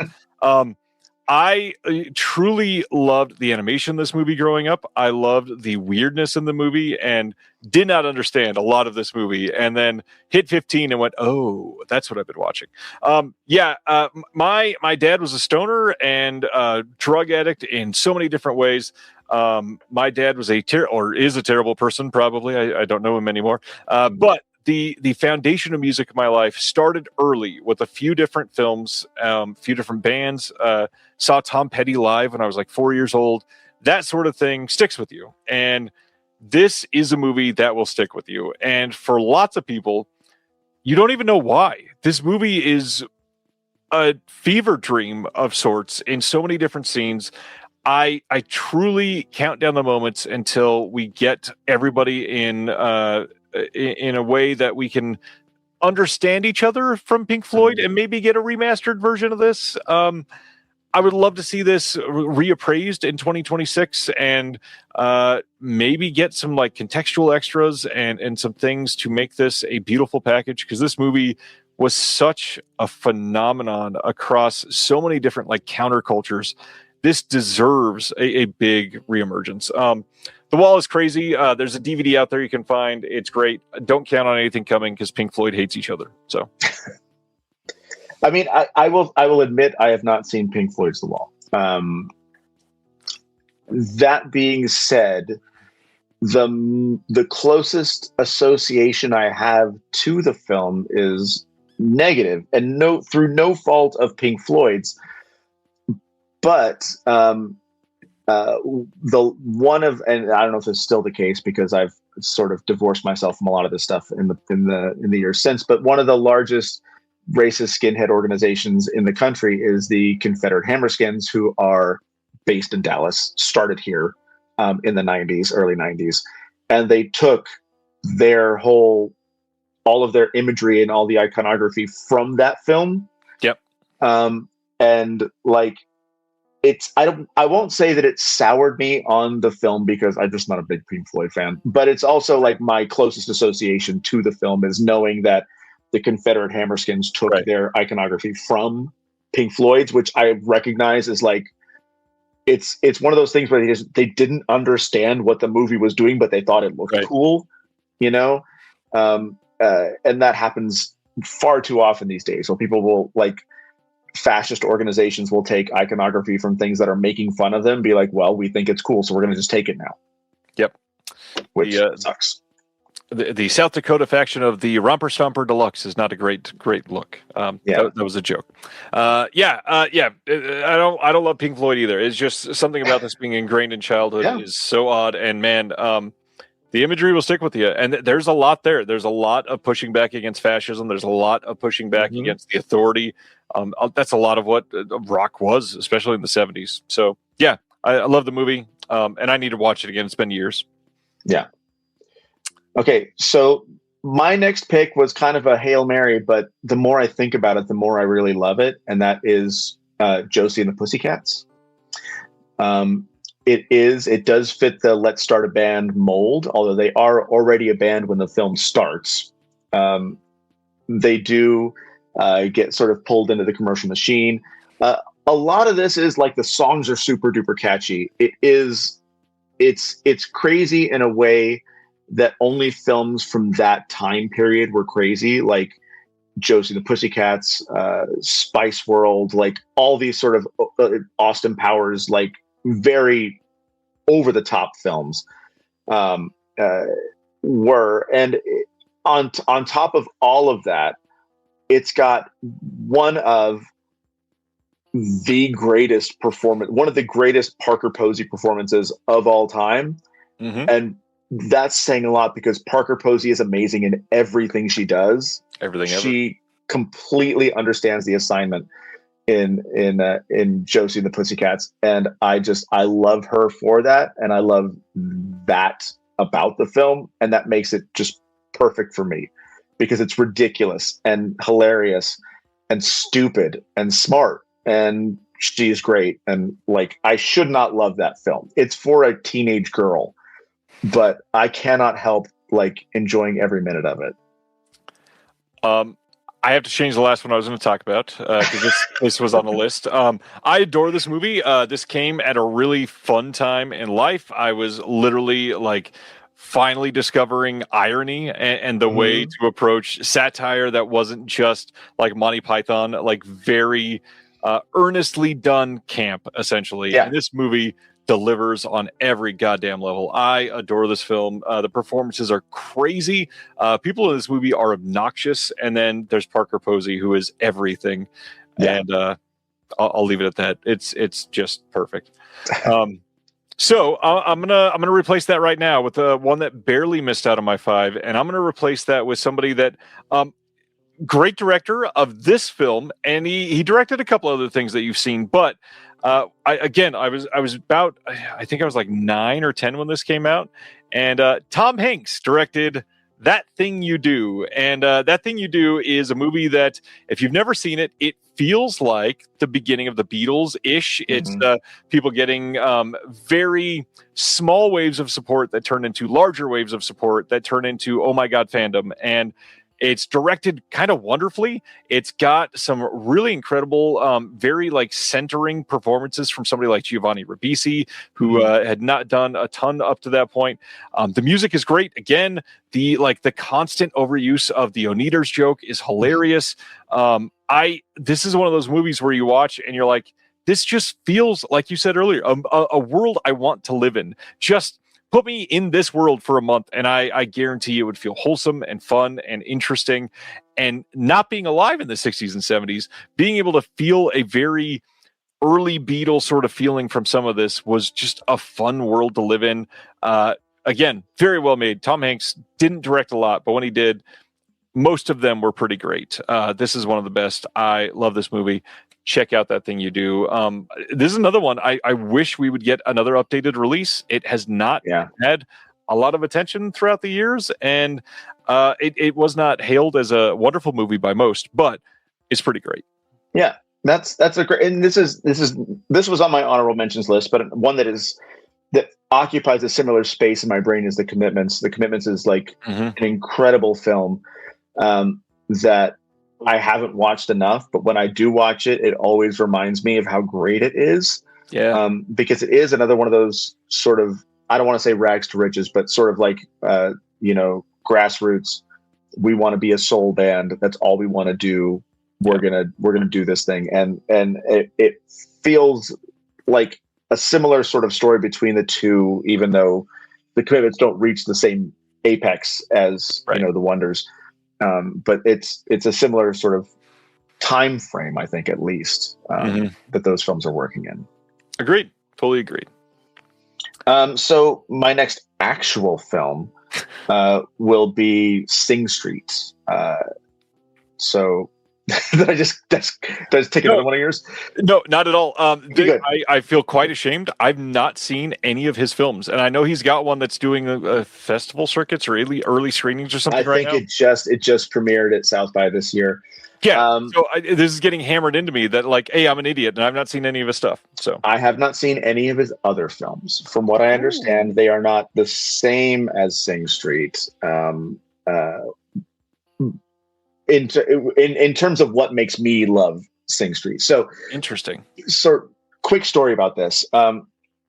In 2016, I had just married my wife and had planned on going on our honeymoon. We were going to India, and it was a big expense that we were putting out. And so I did not have a ton of money. And so laying down all of this cash to go on this trip was really stressful for me. And I was like kind of having anxiety attacks every day leading up to it. And I kind of mentioned this to a friend, and they're like, you just need to go relax. You need to go watch something or do something that's going to calm you down. And so Sing Street was playing at the theater up the street. And I went and saw it by myself on a Sunday afternoon because I needed to like feel good for 5 minutes. That's all I needed. And I walked into the theater like ready to cry and walked out ready to cry for a completely different reason, because it is everything I want a movie like this to be. It's kids who don't know what to do with themselves, finding something that makes them feel good, that they are good at, working at it really hard, and achieving a success that they would not have achieved in any other avenue of their life. And it's heartfelt. It's sweet. I showed it to my wife. She cried. I showed it to my son. He cried. The music is incredible. The soundtrack is a combination between the original songs that Carney wrote for the film, and then also the actual 80s songs that inspired them. So you can kind of see like, oh, well, this is his song that's like the Duran Duran. This is his song that's like The Cure. This is his song that's like this. And like it, in a lot of ways, like the original songs are as good or better than some of the songs that they were inspired by. There's a sort of triumphant moment at the end of the film where they're like performing at like the school's social dance, where they perform the song and it goes over well, and they have this like rebelling against authority moment that happens in the same event, and it's just like everything about it is wonderful and works for me, and I could watch it every day. It's just one of the greatest films of the last 20 years, and I like I said, I could not speak for any of these other films, but this one is one that really works for me. Nice. I mean, from everything I've heard, everybody that loves at least one of his movies seem to love all of them. Once is one that I've been meaning to see as well, and then this new one is supposedly pretty good. I need to just be able to see all three of them. It sounds like. Yeah. Sing Street looks great. Okay, two more for me. They're both kind of obvious picks, but they needed to be on here. I referenced this one earlier, so I'm not even going to play around with what the reveal is. This is Spinal Tap is a big deal to me. Managed to shape a lot of humor when I was growing up. This goes to 11 is like the silliest joke in the world to an 11-year-old. That was on purpose. The ways that I have grown with the movie is very interesting, and watching a legacy sequel come out did not feel great in the last couple of years. I got to be honest. That being said, just recently was on an episode of One Track Mind with Ryan Luis Rodriguez to talk about the commentary on the disc.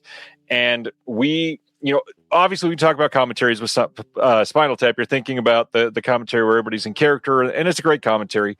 But after everything that happened with Rob Reiner this year, we actually covered the other commentary. And listening to the amount of care that this takes to do something that is so meticulously planned, so wonderfully crafted by a director that chose every single thing, not just with intention, but like seeing 3 steps ahead to what a joke is going to pay off as later in the film. Or man, if we go out on the streets of Koreatown in LA and try to bribe people into the show, we can very cheaply make it look like we're playing films over in Asia or playing shows over in Asia. And that sort of thing, like listening to him lament about the troubles with that is so interesting when it's It's about a mockumentary. Like, they could have done so many different things. Everybody probably still would have loved it with the writing that they had, but just everything was done with so much care. The jokes in this are amazing and sort of timeless.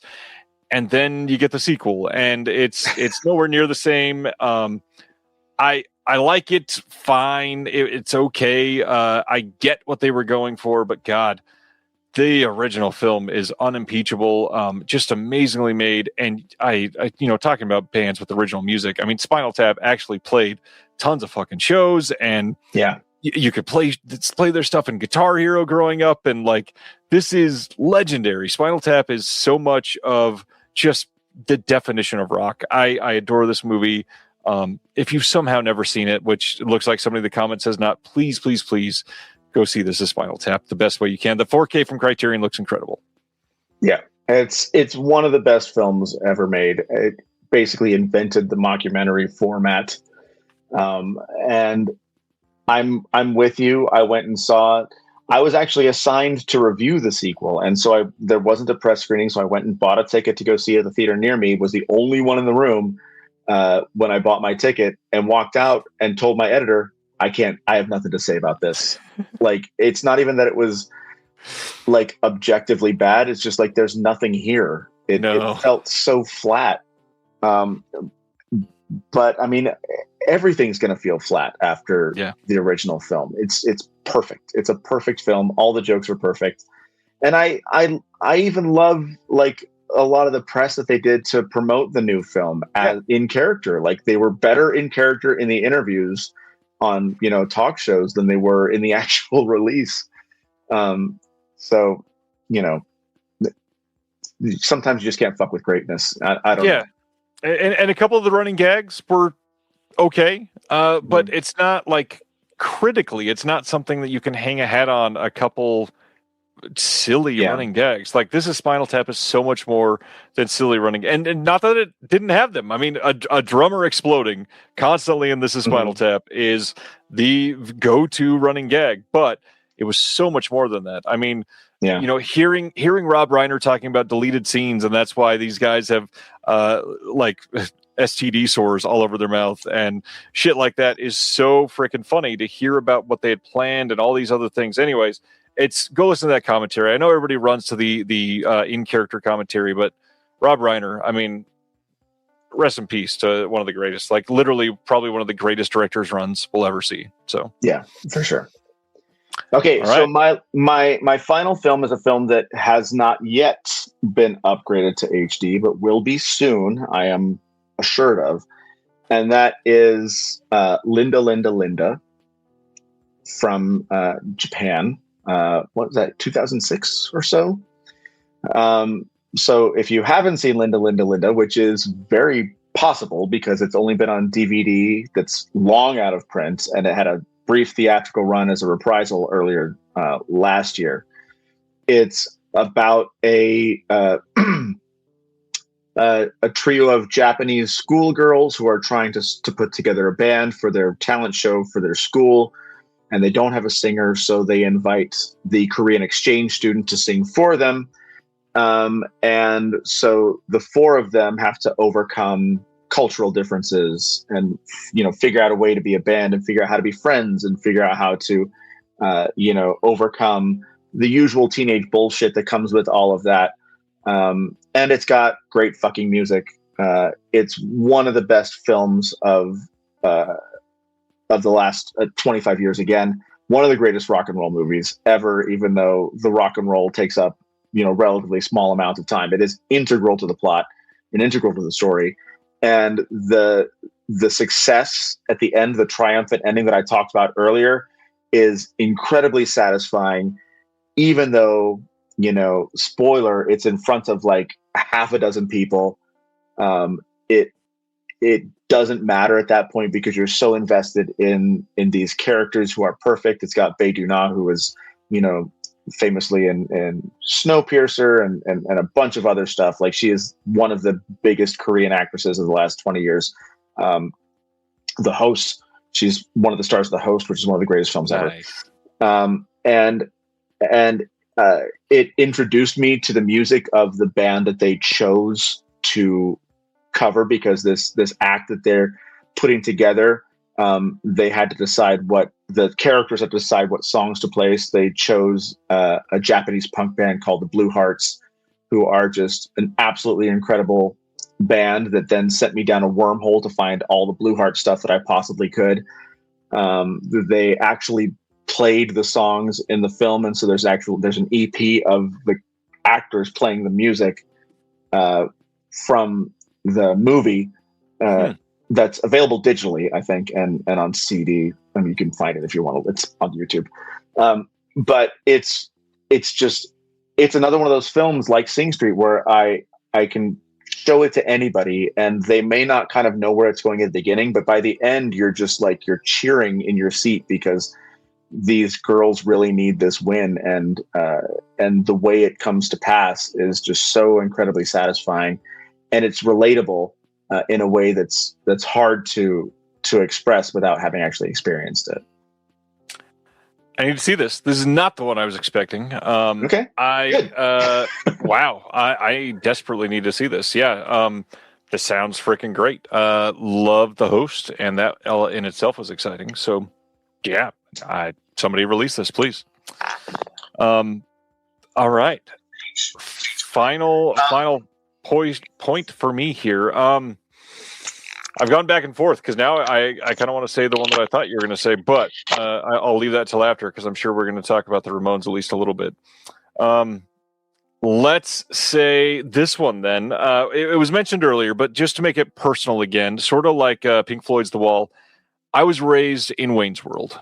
And this movie means a hell of a lot to me. It made me think that licorice was the best thing in the world for about a year and a half. It made me really want Pizza Hut for about a year and a half. It made me think that I needed to own a gun rack, even though I hate guns.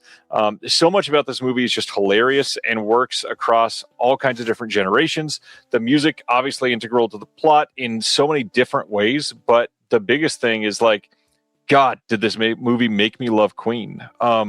The Bohemian Rhapsody scene in itself is so legendary that just head bobbing in a car, we all know what that headbanging is. Like you know specifically what it's from. You don't have to doubt that. The movie is hilarious. The writing is great. And then after all of that, I realize it's fucking Penelope Spheris that directed this, who is behind another one of the greatest rock and roll films of all time, Decline, that I also love, that could have been like one of these top 5 because it's a fucking perfect doc. But it makes so much sense. Like, she's so ingrained with the music at heart, and a film that feels so musical in every scene. Even the scenes that aren't about the music are about the music in this movie.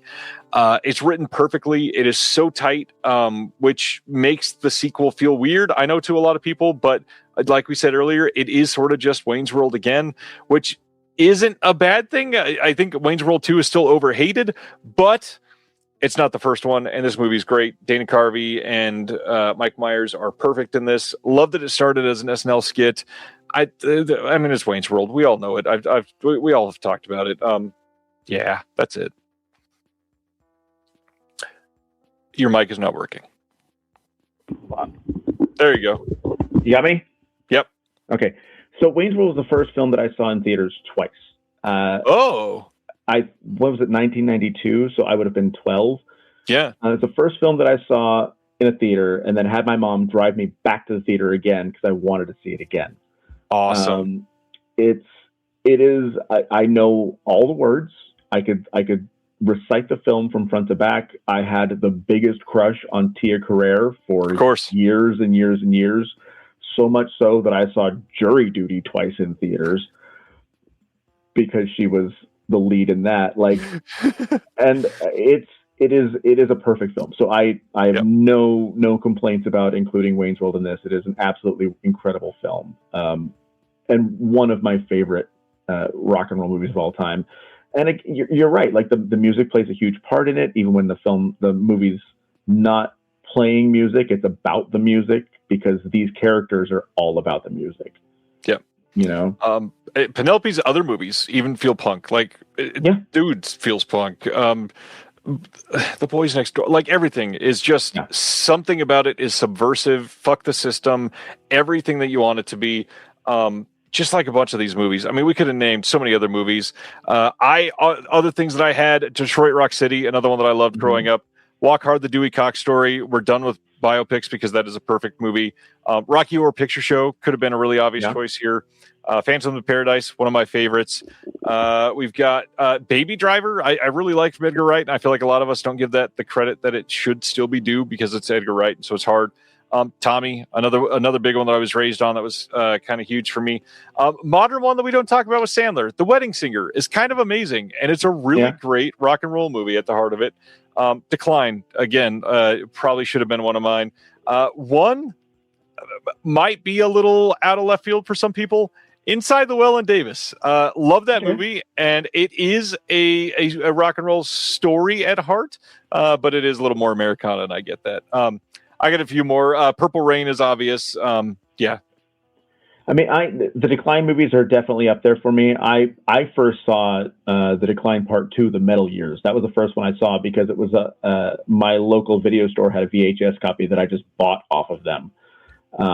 And so I watched that a bunch of times before I actually saw the first film because it was harder to find. Like I didn't find it until like eBay showed up and I could buy a tape off of eBay. Nice. And so that was one. Suburbia, similar, another Penelope Spheris film. Dudes, definitely a punk movie. I mean, you've got punk bands and punk. You've got Leaving in there also.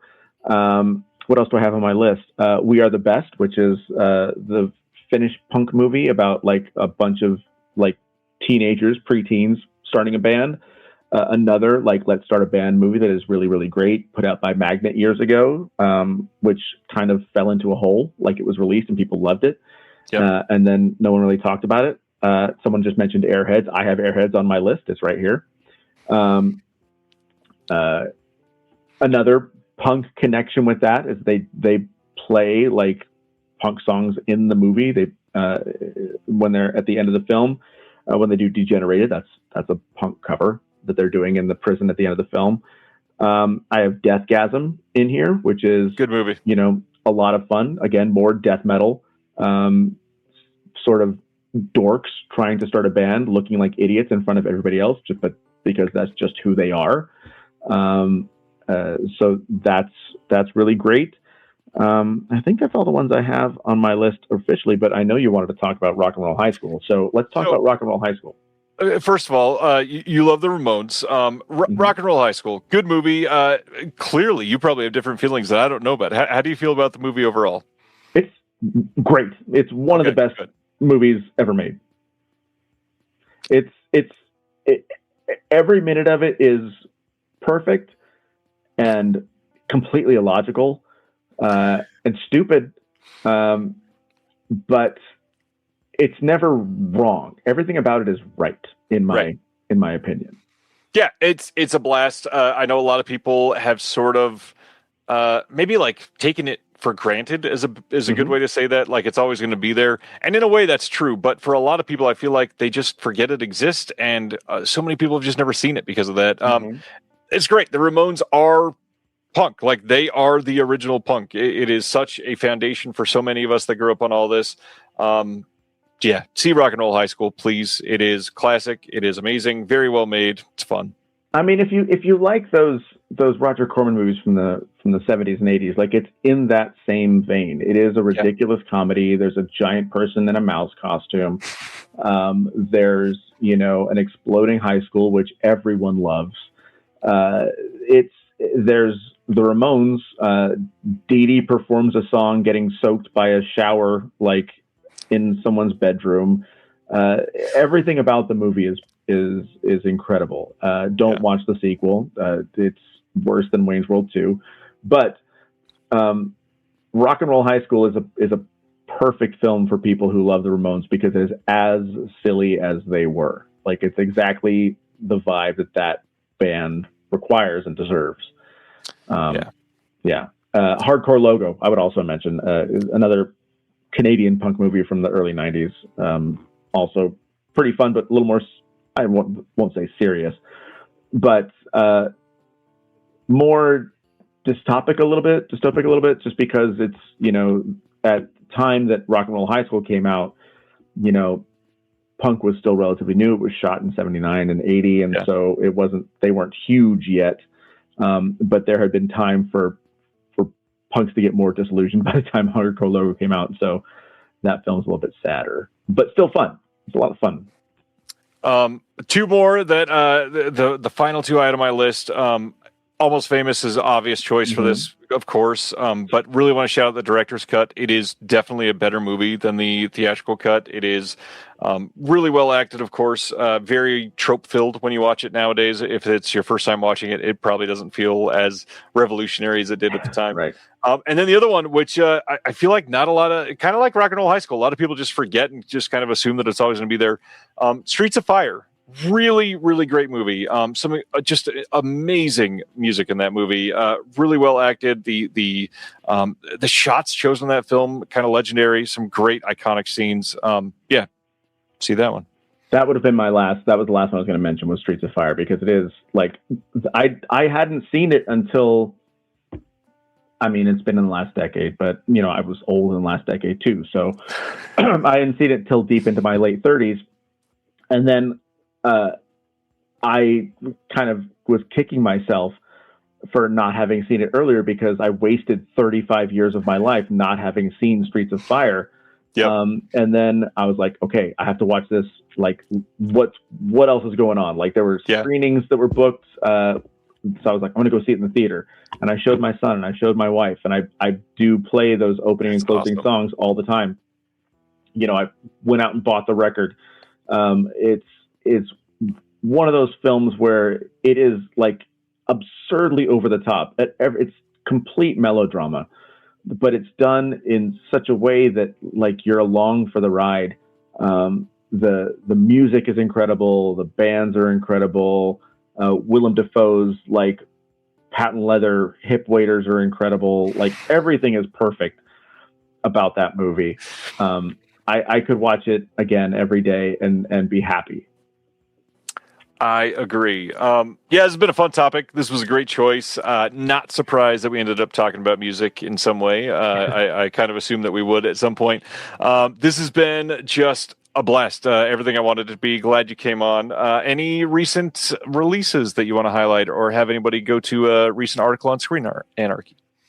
You can. A lot of the reviews that I wrote for South by Southwest are popping up because the films are coming out. So Over Your Dead Body and Hokum and things like that are starting to release. There's a film called Odyssey from last year that was very good. So if you go to Screen Anarchy, on the right-hand side, there is a list of editors. You can just click my name and you'll find all the stuff that I've written. Or just click the link I put in the description, which is that way. Go. Even faster.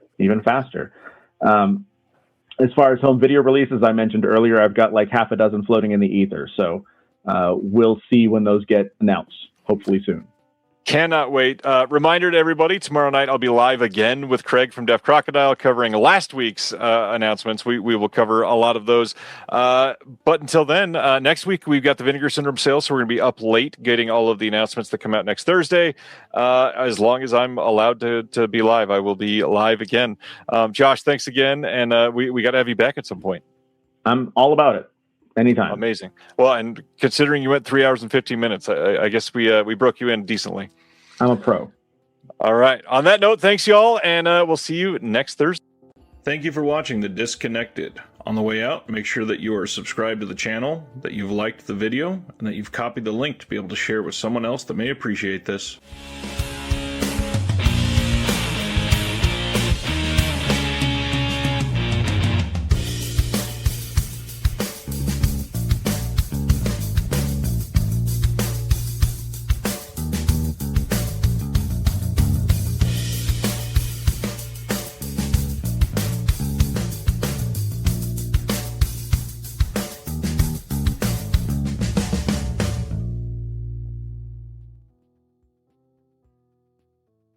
Hello! This is Matt. And Emily from Scarecrow Video in Seattle, Washington.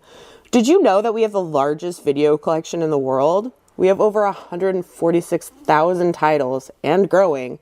That's over 3 times more than Netflix, Amazon, Max, and Hulu combined. Plus, Scarecrow now offers rent-by-mail service throughout the U.S., so check out scarecrowvideo.org for details. You can catch Emily and I, or Matt and I, if that was going to be you saying that, on our bi-weekly YouTube show, Viva Physical Media, for video recommendations and so much more. See ya! Bye! Hello, my name is Kevin Tudor, and I'm one of the 3 hosts of Almost Major, a film podcast dissecting many major indie studios and the films they release. Every week, myself, Charlie Nash, and Bryden Doyle discuss overlooked, forgotten, or bona fide classic indie films via studio-specific miniseries. We've previously covered numerous films from Artisan Entertainment, Lionsgate Films, and New Line Cinema. Titles including The Blair Witch Project, American Psycho, Dogville, But I'm a Cheerleader, Saw, Requiem for a Dream, and Ringmaster, you know, the Jerry Springer film. Anyways, we have a fun time every week and we hope you will join us. Subscribe to Almost Major wherever you get your podcasts. Now proudly a part of the Someone's Favorite Productions podcast network.